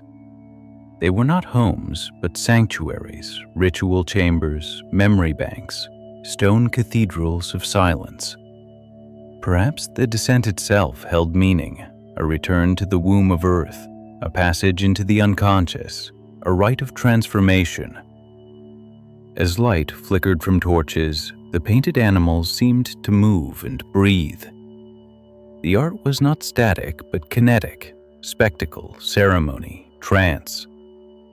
The animals shown were species crucial to survival: deer, reindeer, aurochs, horses. Yet hunting scenes are rare. The creatures appear transcendent, untouchable, sacred. Many show no signs of violence. Painting them was not conquest, but conversation, a kind of asking permission. This suggests animism, the belief that animals, stones, rivers, wind, all things possess spirit. In modern hunter-gatherer cultures, this worldview persists. The San speak of animals with cunning and transformation. Some North American peoples receive animal dreams as sacred messages. These ideas likely descend from Paleolithic consciousness, when the boundary between human and animal was permeable as mist. The painted figures called therianthropes, human-animal hybrids, reinforce this. The most famous is the Sorcerer of Trois Frères in France, painted 13,000 years ago. Antlers crown his head, a wolf tail trails behind, human limbs support him. Was he a shaman in trance, merging with animal spirit? A deity who shifts forms? In either reading, we see transformation as sacred. The cave was not a place to study animals, but to become them, to draw their grace and power into oneself. Painting itself may have been magic. To draw a creature meant entering its essence, to honor it, invoke it, ask forgiveness for taking its life. Modern hunting traditions echo this. Kills are followed by songs and apologies and offerings. This symbolic complexity troubled scientists for decades. How could people focused solely on survival devote such energy to abstract imagery? The premise was wrong. For Paleolithic humans, survival and symbol were not separate. Reading earth and weather and prey tracks demanded pattern recognition, memory, visual thought. A mind that could follow a blood trail through snow could also understand metaphor and embody it in pigment. And the timing is telling. Around 50,000 years ago, something shifted, a burst of symbolic activity. Figurines, beads, burial rites, cave paintings. Scientists call it the cognitive revolution. It was not the birth of reason, but the awakening of imagination. The vast majority of this art concerns animals, not landscapes or people or abstractions. Animals came first in our imagination. Even the Venus figurines, those voluptuous female forms scattered across Eurasia, sometimes show animal features or hints of animal connection. When the human body appears in these early caves, it is often merged with beasts, masked or incomplete, as if we still understood ourselves as partially animal, partially spirit, not yet fully separate from the nature we inhabited. To call humans the pinnacle of creation would then be strange.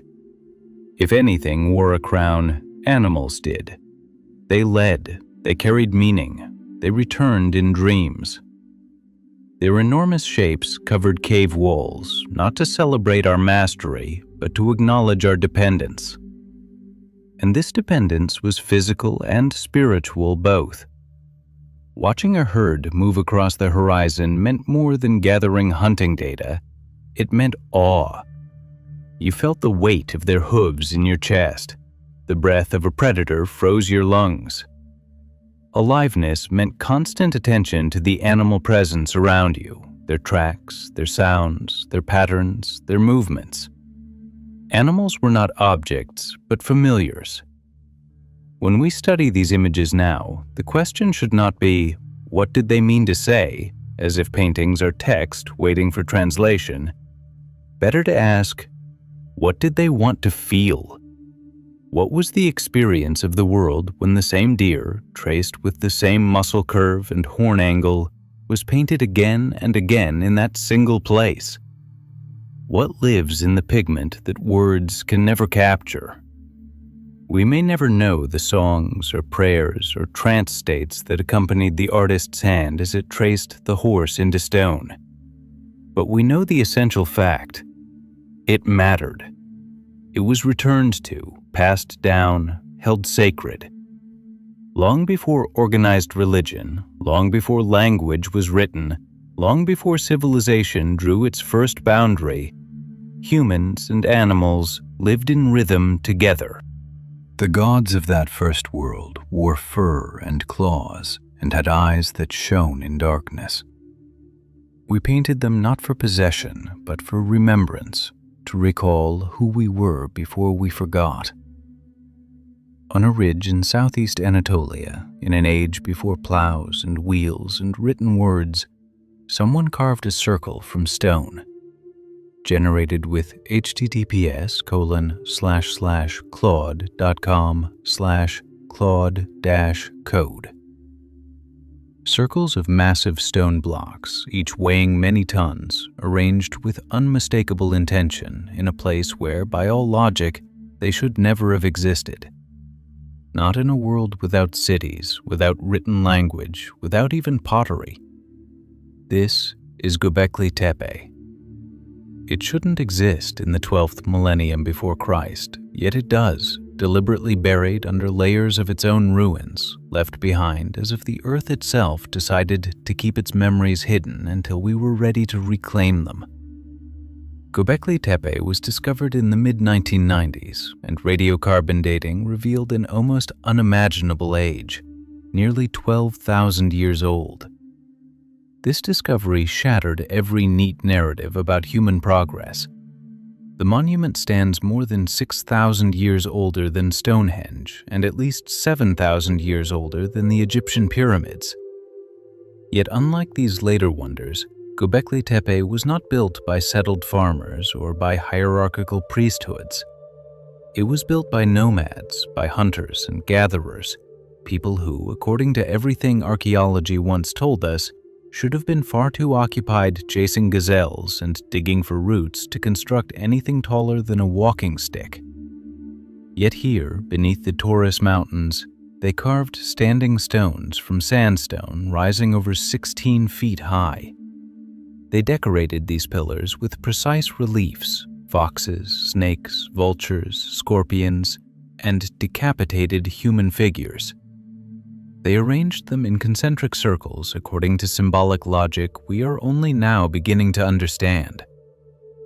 There is no evidence of permanent settlement at Göbekli Tepe, no houses, no hearths, no signs that anyone lived there year-round. Instead, the landscape is dominated by T-shaped stone pillars gathered in circular or oval enclosures. At the center of each enclosure, two monumental stones typically rise above the rest. These twin pillars may represent people, gods, or ancestors, perhaps all three at once. Hands are carved into their sides, fingers meeting in front. They do not stand as mere objects, but as present beings. Smaller stones surround them in deliberate arrangement, each one inscribed with animal carvings that seem to float across the surfaces in symbolic sequences. This was not a fortress or a settlement. It was built for ritual. A temple, perhaps, but one without a city. A sanctuary without a settled population. A sacred ground for people who lived constantly in motion. The builders of Göbekli Tepe possessed no wheels, no draft animals, no metal tools. Yet they moved and shaped multi-ton stones with extraordinary precision. The enclosures were planned with mathematical accuracy, suggesting a sophisticated understanding of space and geometry unprecedented for the era. Some researchers believe the monument functioned as a calendar, tracking the movements of celestial bodies, solstices, or seasonal migrations. Others interpret it as a place of ancestor veneration and burial. Still others propose initiation rituals, communal gatherings, or healing ceremonies. The truth may encompass all of these interpretations, or none of them. But one fact is certain: people gathered here not merely to survive, but to create meaning. And that meaning was carved in the language of animals. The reliefs were not placed randomly. The recurring fox may have served as a totem, a mediator between worlds, a cunning guide through spiritual terrain. Snakes move across the stone like symbols of death, rebirth, or danger. Vultures connected to death and the sky in later Neolithic cultures such as Çatalhöyük may have represented messengers or carriers of souls. The proliferation of beheaded human figures speaks to a ritual relationship with death and mirrors practices in other early societies where skulls were deliberately separated and preserved for spiritual purposes. These are not mere decoration. They are stories told in stone, memory devices for a people who remembered through images rather than written words. But why would a mobile, non-sedentary group invest such enormous effort in creating and maintaining a permanent structure like this? This question has troubled archaeologists for decades. One answer lies in the idea that the construction itself was sacred. The gathering, the carving, the coordination of collective labor, these acts may have constituted the ritual. Göbekli Tepe contains evidence of massive feasting. Animal bones are found in abundance, gazelles and aurochs primarily, with many carcasses butchered with remarkable thoroughness. These were not ordinary meals. They were communal ritual feasts. Meat was shared and consumed beneath the monoliths, memories encoded in muscle and bone marrow. This observation transforms our understanding of human development. For decades, archaeology assumed a simple progression. Agriculture produced surpluses. Surpluses produced cities, and cities produced temples. Göbekli Tepe reverses this logic entirely. Perhaps it was the need to gather, to worship, to commemorate that drove people to stay in one place longer, to plant seeds, to domesticate animals. The temple came first, not the field. The sacred does not necessarily arise from settlement. Settlement may have grown from the sacred. But Göbekli Tepe's period of use did not last forever. After centuries of activity, possibly over 1,000 years, its enclosures were deliberately filled in. The sacred space was methodically buried, layer by layer, beneath limestone rubble, discarded flint tools, and broken bones. Whether this represents a gesture of respect, an attempt at forgetting, or a ritual conclusion, we cannot know. But the backfill preserved what might otherwise have been lost. Without it, erosion would have quietly destroyed the monument. Instead, it survived as a fossil of meaning, awaiting rediscovery. The sudden appearance, the complexity, and the deliberate burial of Göbekli Tepe have generated scientific fascination and speculative mythology alike. Proponents of fringe theories speak of lost civilizations, extraterrestrial knowledge, and Atlantean priests. But the true revelation is simpler and more profound. Göbekli Tepe forces us to reconsider the capabilities of ancient people, not so much their tools, but their thinking. These were not crude creatures consumed by survival. They were artists, engineers, makers of symbols, and keepers of memory. They looked at stone and saw history written within it. The implications are vast. If hunter-gatherers could cooperate on monumental projects of this scale, then the emotional and intellectual foundations of civilization developed long before the domestication of plants and animals. Empathy, coordination, shared mythology, spiritual imagination. These did not wait for cities to emerge. They already flowed through the blood and breath of nomadic peoples, transforming stone into meaning. Only a fraction of Göbekli Tepe has been excavated.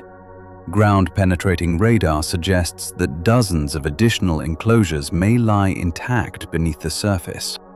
Each could hold another piece of the mystery, another animal carved in relief, another circle awaiting interpretation.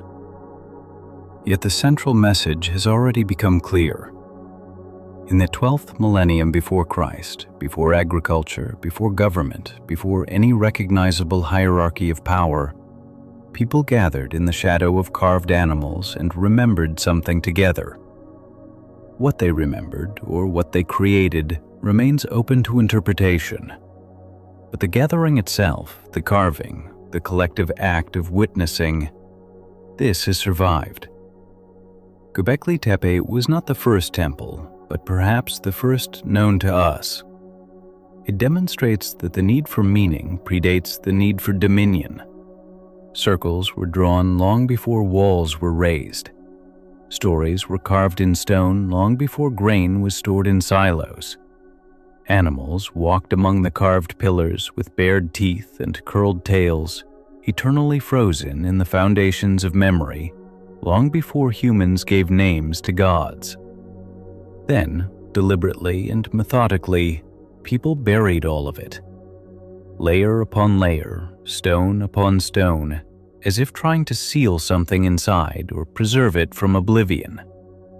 In the 11th millennium before Christ, the nomads who built Göbekli Tepe, who gathered near it, ate beside its pillars, perhaps danced and grieved within its circles, chose to bury it. The most ancient known ritual structure on Earth was not destroyed by time, conquest, or weather. They destroyed it themselves, on purpose, and no one knows why. The backfill was not haphazard. It was systematic and careful. Round enclosures, once surrounded by tall, T-shaped pillars carved with images of foxes, vultures, snakes, and mythical creatures, were filled with limestone rubble and compacted earth. Mixed into this matrix were animal bones, broken tools, and fragments of art, memories sealed into a time capsule. The layers were deliberate. This was not a rushed job, but intentional work, and that fact alone demands our attention. They did not merely abandon a structure, they buried a world view. Archaeologists debate the reasons behind this burial. Was it a ritual completion, marking the end of a sacred cycle? Some suggest that after fulfilling its purpose, the sacred space was taken out of use, folded and hidden like a precious shrine, returned to the earth to preserve its power. Others detect darker implications. The 12th and 11th millennia before Christ marked a period of profound environmental change. The late Dryas cold period ended, and a more stable Holocene climate emerged. With this shift came changes in animal migration routes, in plant availability, and the first tentative experiments with agriculture. The burial of Göbekli Tepe may have expressed grief and loss over a disappearing world. The foxes, so prominent in the monument's symbolism, had once been numerous in the region but may have begun to vanish. Vultures, associated with death and transformation, might indicate particular anxieties about mortality during times of natural upheaval. Some researchers suggest that the backfill represented an attempt to process trauma, the loss of a way of life that had persisted for tens of thousands of years. To bury something is to acknowledge its death, but also to protect it. The intentional backfill preserved Göbekli Tepe far better than abandonment would have. This elaborate burial reveals a psychological and spiritual depth often denied to ancient peoples. They were not mindless performers of ritual. They created meaning and were capable of complex, symbolic action. Perhaps the burial of the temple was the most eloquent expression of all. Another interpretation suggests that the backfill allowed the sacred landscape to be renewed. In some traditional societies, a sacred space that has absorbed sufficient memory, sorrow, magic, and transformation is considered complete.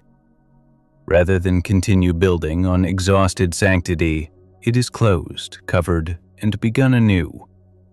From this perspective, Göbekli Tepe may not have been a solitary sacred place, but part of a repeating cycle of creation and burial, an evolving dialogue with the earth. This logic aligns with the strange rhythms often governing the sacred. In our dreams, we bury what we cannot bear to face. In myths, what must be reborn is first hidden. In ritual, what will preserve memory is sealed away. The temple was buried as if it held a thought too powerful to leave exposed, as if returning to it required first passing through oblivion. We know that the people who buried Göbekli Tepe were not the people who built it. Generations had passed. The style of carving had changed. In later enclosures, the patterns became more abstract, perhaps reflecting new ways of seeing and understanding. Then, suddenly, they ceased coming. No later community reused this place. There is no evidence of renewed settlement.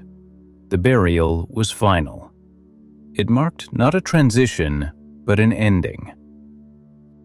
Perhaps this is why Göbekli Tepe unsettles us so deeply. It is not merely an ancient monument, but a monument to something lost. Was this the end of animism? A world where animals and people inhabited the same spiritual space? Was it the moment when humans began to see themselves as separate from nature, as masters rather than relatives?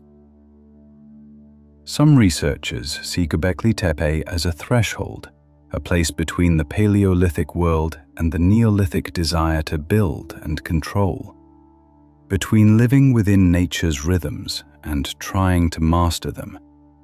The deliberate filling in of the site was more than practical. It was an act of symbolic farewell, a way of burying a form of consciousness that no longer fit the new order, a consciousness based on cycles of exchange and impermanence. The towers at Göbekli Tepe weren't defensive structures.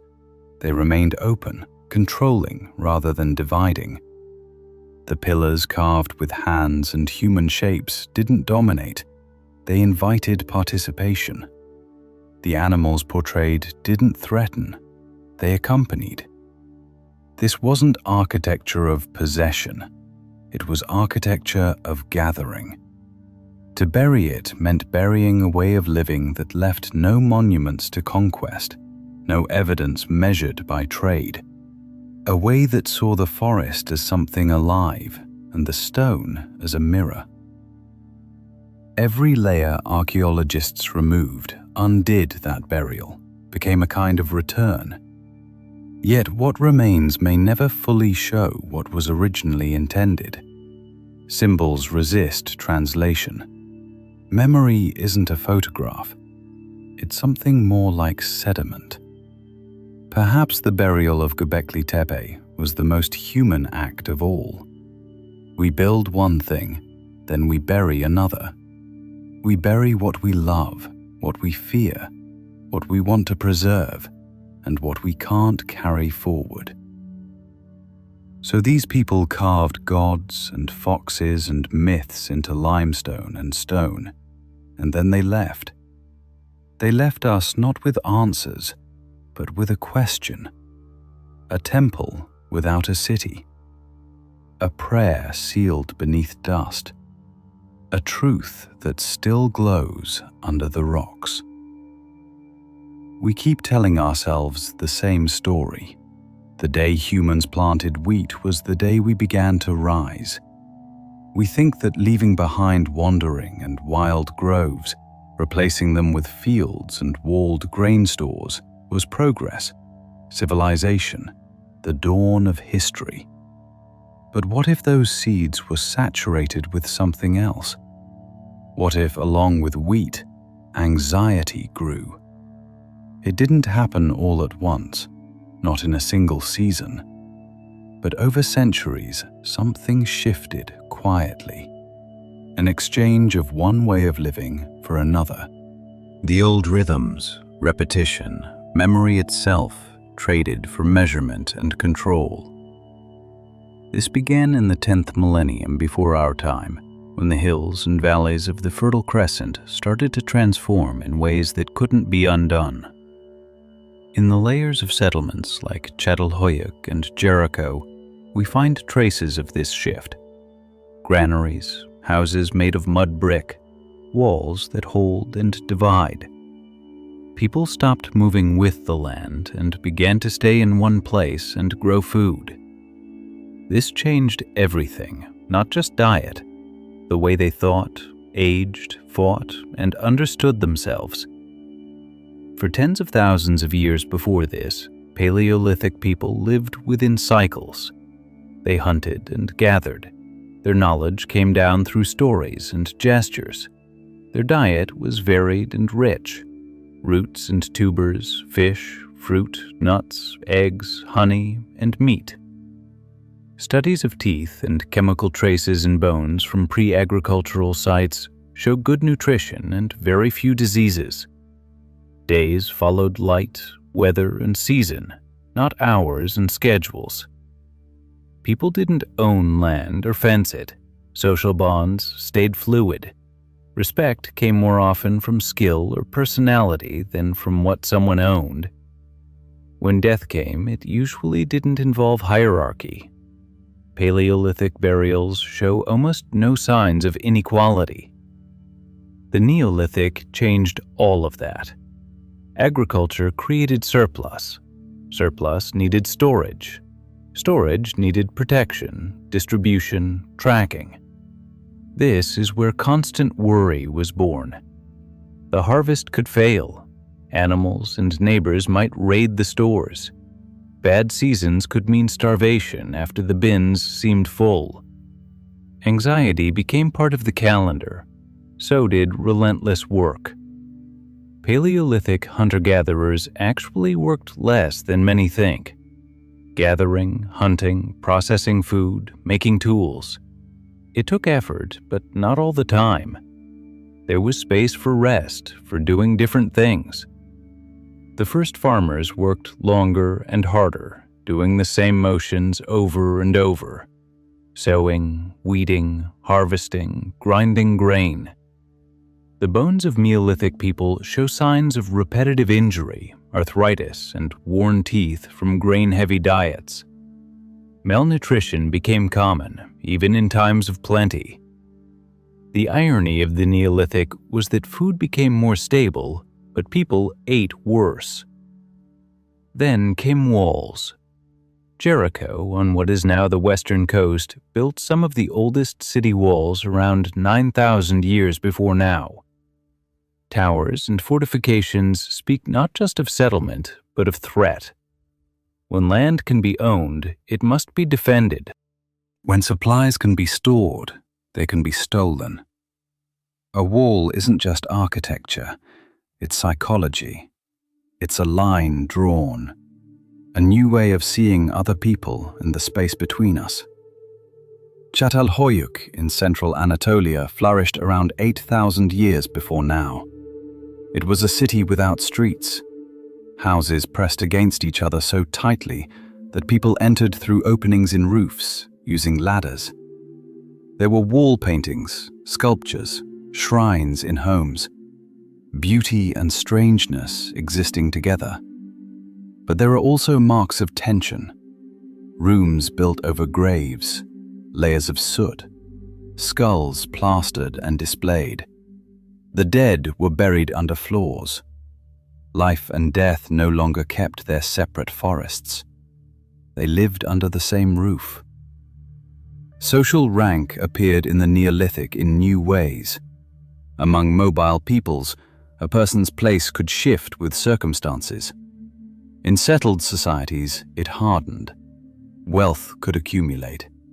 Inheritance mattered now. Inequality took root. Excavations show differences in burial goods, in the size of houses, in who had access to what.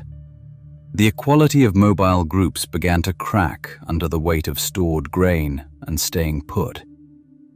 But perhaps the deepest change was in the mind itself.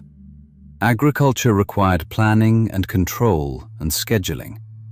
The wild, unpredictable cycles of foraged food gave way to an artificial rhythm of planting and harvest. Time had to be managed now, not simply followed. Anxiety became constant. What if it doesn't rain? What if locusts come? What if the neighbor's field yields more? Paleolithic people danced with wildness and uncertainty. Neolithic people tried to outsmart it. What happened to the sacred also shifted. Paleolithic art was broad, symbolic, mysterious. Animal forms, spirits, swirling patterns, ochre. In the Neolithic, it became domestic, geometric. Gods turned into managers. The divine moved from something animistic and present into something hierarchical and ordered. Temples at sites like Çatalhöyük overflowed with bull skulls and fertility symbols. Wild animals that were once companions became confined, fixed to walls, framed and controlled. This was domestication of not just animals, but of imagination itself. We cannot say the Neolithic was a mistake. Without it, there would be no cities, no writing, no stories as we know them. But this transition wasn't a simple gain. It was an exchange, and we're still paying the price. Our own bodies carry this history. We're shorter than our ancestors. Our teeth decay more often. Our bones hold evidence of strain. Dense populations brought new illnesses. Measles, smallpox, influenza. Many serious diseases emerged from people living close to each other and close to domesticated animals and their waste. Staying in one place meant constant exposure, not just to the elements, but to each other. And with that came waves of sickness. Why did we do this? Why abandon the gathering of wild food and plant wheat instead? One answer is pressure. Population grew, climate changed, wild sources of food became less reliable. Farming offered insurance. Another answer touches something deeper. Places like Göbekli Tepe suggest that the desire to gather, to perform rituals, to make sacred space, may have come before agriculture itself, and perhaps even led to it. Maybe we didn't settle down for food. Maybe we did it for meaning. Because we needed to return to the same place to bury the dead, to tell their stories, to build circles from stone. Seen this way, the Neolithic wasn't a fall from paradise. It was slower. Roots grew gradually into the soil. Relationship turned into possession. Moving with the earth became making the earth serve us. Belonging to the world became standing apart from it. And now, 10,000 years later, the echoes are everywhere. Our systems of food, our calendars, our alarms, our buildings, all carry the mark of that distant shift. But memory of the other way persists too, a longing for simpler rhythms, for living after the light, for food not wrapped in plastic, for movement across the land. We are not separate from those ancient gatherers. Their bones are our bones. Their choices became our inheritance. And perhaps their worries weren't so different from ours. On the day we planted wheat, we also planted fear. Not because they were foolish, but because they were human. Even then, we reached for something beyond calories. We wanted meaning and security. But security, it turns out, demands a price. It needs walls, plans, gods that don't abandon us. Yet the earth remembers its rhythms, and so do we, even if only in dreams. Time once didn't tick. It turned in circles. It pulsed and sang with changing seasons, with the patterns of wind and animal movement and the logic of the moon. But somewhere between the soft dawn of the 8th millennium before now and the sharp edges of what we call civilization, time changed. It stopped being something you felt and became something you feared. It turned into columns of numbers, schedules, shadows cast by storehouses and tax records. Wheat fed growing populations, but it also scattered something invisible, a calendar. And with the calendar came the end of mythic consciousness. For tens of thousands of years, time was mythological. Rains fell because gods wept. Animals returned because ancestors remembered. Stories explained the seasons. Memory was measured by repetition, not by units. With the Neolithic and settling and farming, time split in two. The solar calendar became a precise tool for planting and reaping. It was useful, necessary, efficient. But it was also a gift that changed us. To mark time in lines and numbers required a new kind of thinking. Regulation replaced reverence. On monuments like Çatalhöyük and Jericho, we see the rise not just of permanent buildings, but of permanent accounts, records. Grain had to be counted and measured. Walls stopped being metaphor and became brick and mud, marking both place and time. Space acquired a temporal dimension. People lived no longer in cycles, but in the rhythms of production and obligation. Wherever agriculture spread, a new consciousness spread with it. The sun became ours. The moon became a tool for officials. In Mesopotamia, clay tablets held the first written memory. But these didn't record myths or dreams. They recorded quantities, amounts of grain and livestock. The earliest great writing systems, cuneiform, weren't invented to glorify stories. They were invented for accounting, for distributors' rations, for recording debt and taxes. Writing itself was born as an instrument of control.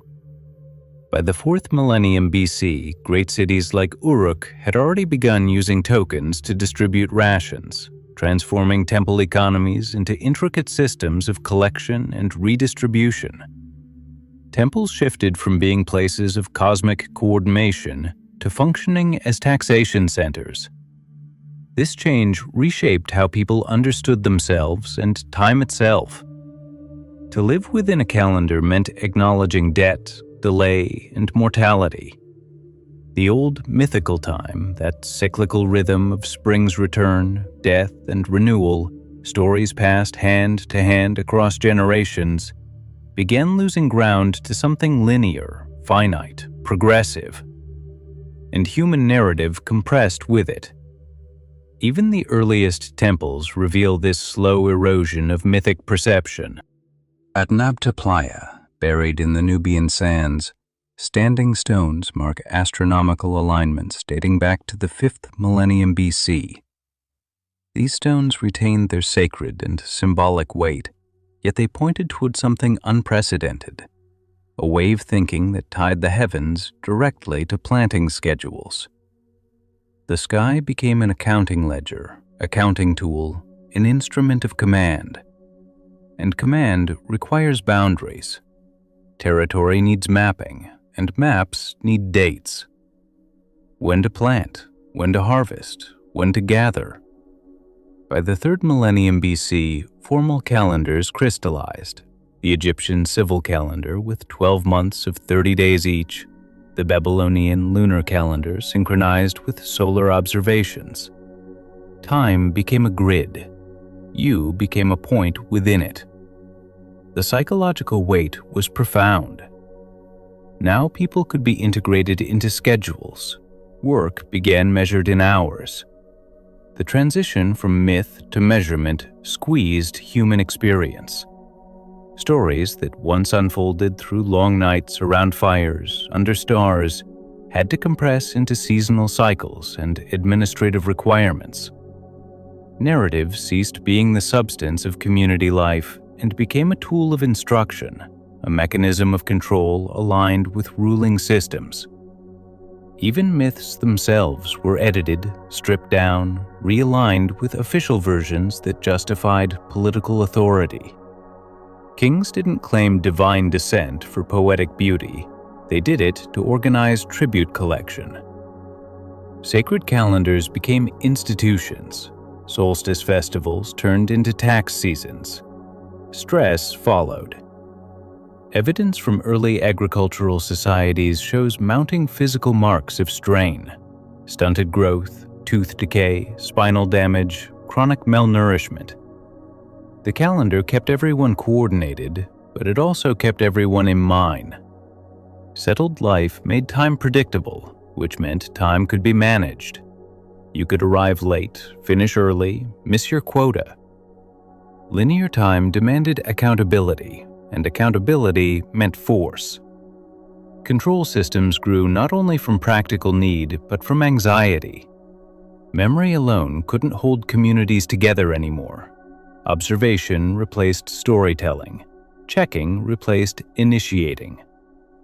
The oral consciousness, rich with symbols, layered with ambiguity, gave way to what could be counted, extracted, recognized as useful for administration. This wasn't deliberate conspiracy, but a shift, and shifts are never neutral. Calendar consciousness narrowed what counted as real. Dreams, sleep, trance, metaphor became secondary luxuries. Bodies still felt seasonal change, but minds were being reorganized into units, days, weeks, years, and soon, debt cycles, work hours, life stages divided into boxes: childhood, productive years, old age, death. We stopped seeing ourselves as participants in a boundless world of stories and became workers within an economy subordinated to time. Mythic consciousness, which had felt living presence in every stone and every tale, was adapted to serve machines. Rituals became habits, spirit became statistics.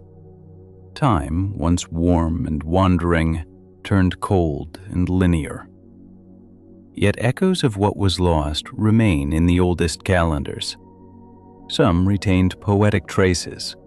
Long countdown systems held embedded mythic cycles. The Vedic worldview folded time into layers within layers.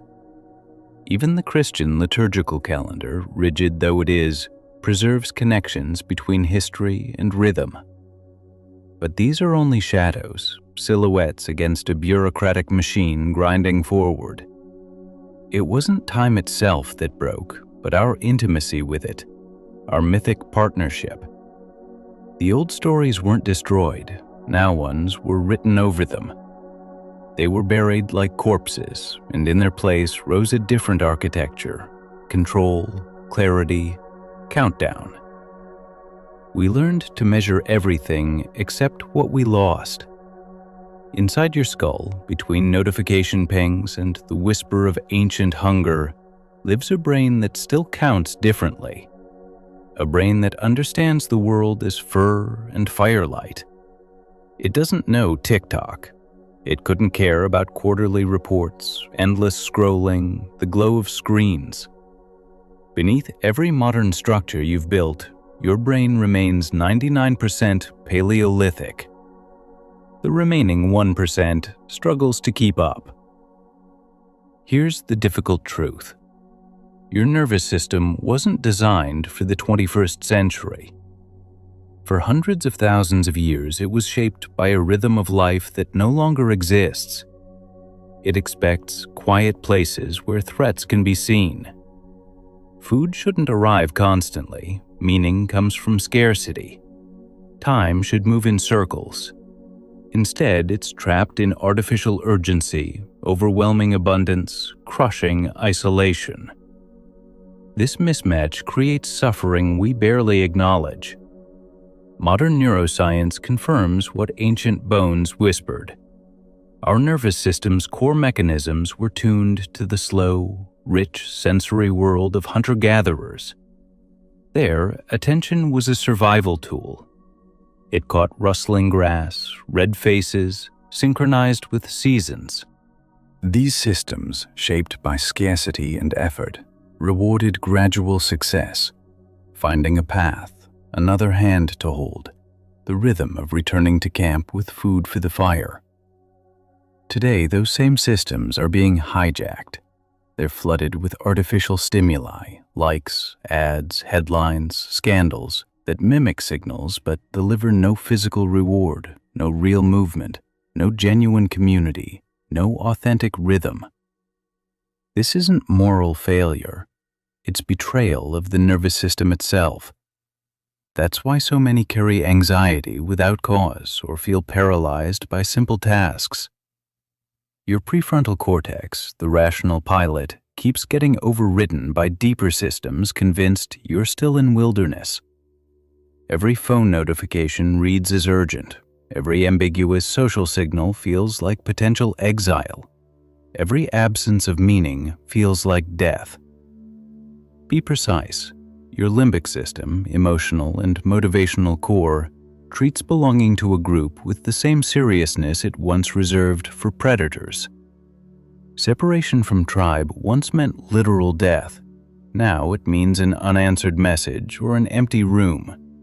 But the body hasn't updated. Cortisol rises, inflammation spreads, panic arrives. The brain can't distinguish between someone who stopped answering and someone abandoned in the wilderness. Sleep suffers too. Paleolithic people lived by firelight, moved with moon and stars, followed the sun's rhythm. Darkness brought melatonin. They slept in short stretches, often together, waking to feed children or tend coals. You burn your retinas with blue light until midnight, sleep alone in climate-controlled boxes, and wonder why rest doesn't come. Your ancestors fell asleep to cricket songs and woke to bird calls. You fall asleep to algorithms and wake to alarms. Movement itself has been corrupted. Your body evolved for constant, slow activity, walking, squatting, lifting, making, carrying, cooking. Modern life is sedentary, punctuated by artificial bursts of intense training. This disconnects the body from itself and scrambles hormonal balance. Movement once wove meaning through days. Now it's assigned, measured, performed. Loneliness runs deeper. Paleolithic life was constant closeness. Children were raised by groups, not couples. Elders lived by the fire, not institutions. Touch was routine. Familiar voices, eye contact, another body in the room, these were orientation points. You live in isolated boxes among strangers and try to satisfy your hunger for connection with flickering screen semblances. But oxytocin, the chemistry of trust and attachment, doesn't wake from pixels. It needs presence, breathing, another human in the room. Yet somewhere deep, your brain remembers. It knows what it means to be attuned to world and people. It longs for ritual, rhythm, community, a life where meaning isn't electronic, but shared silence.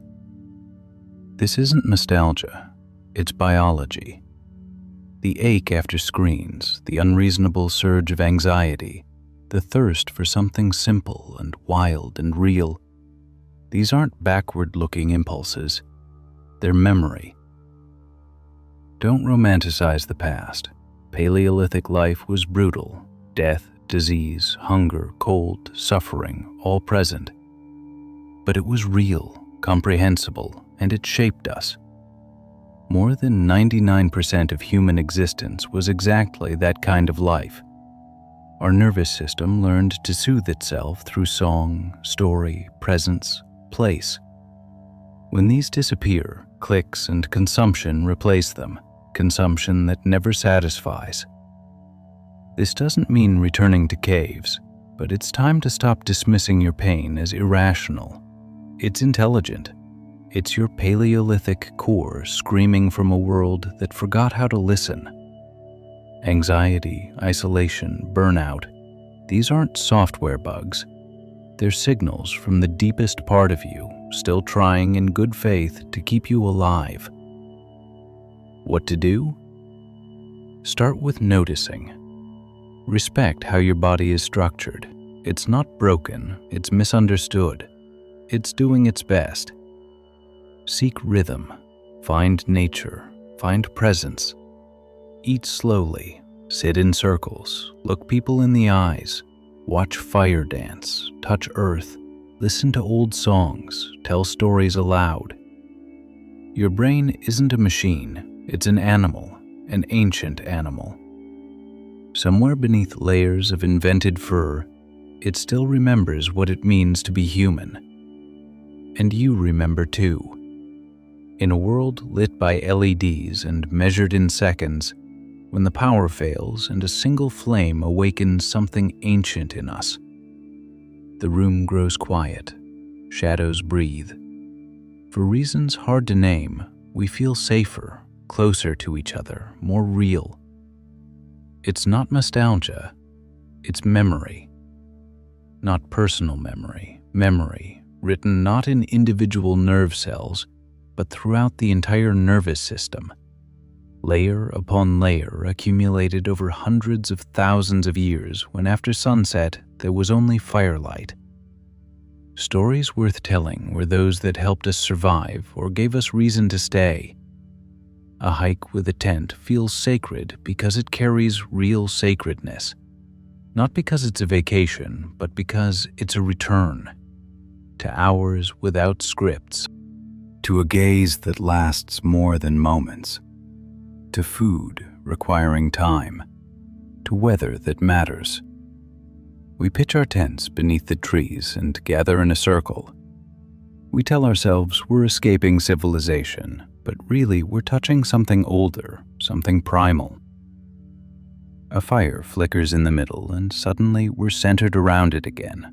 No notifications, no inboxes, no productivity metrics.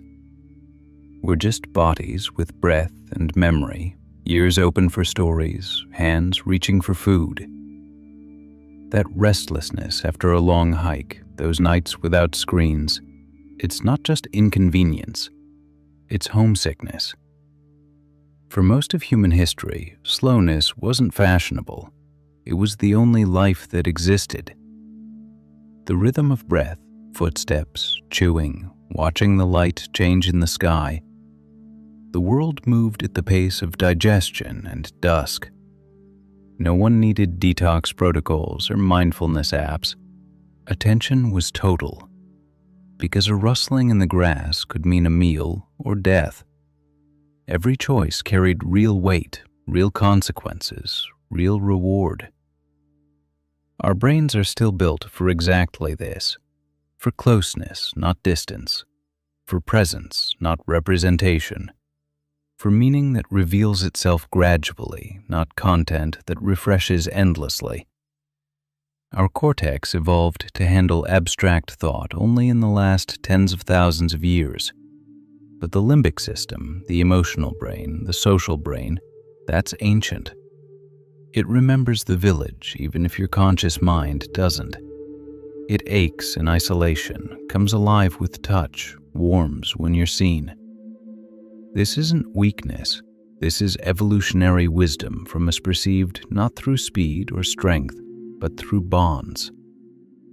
We didn't evolve for happiness. We evolved to belong. Belonging meant survival. A solitary person in the savannah wasn't a romantic figure. They were already dead. Power lived in the group, the circle, the shared rhythm of work and laughter, mutual care. Today we call anxiety, isolation, and burnout personal failings. They're not. They're signals of a mismatch. A Paleolithic nervous system trying to process an industrial storm of stimuli, schedules, and separation. It's simply raising an alarm. When you light a candle and lower your voice, something shifts. You felt it. The room becomes more real. The space around your skin softens. This isn't just nice lighting. This is nervous system alchemy. Firelight releases oxytocin, lowers cortisol, narrows our focus. Scientists have found that even images of fire on a screen calm modern stress. The crackle, the warmth, the pulsing orange glow, these aren't decoration.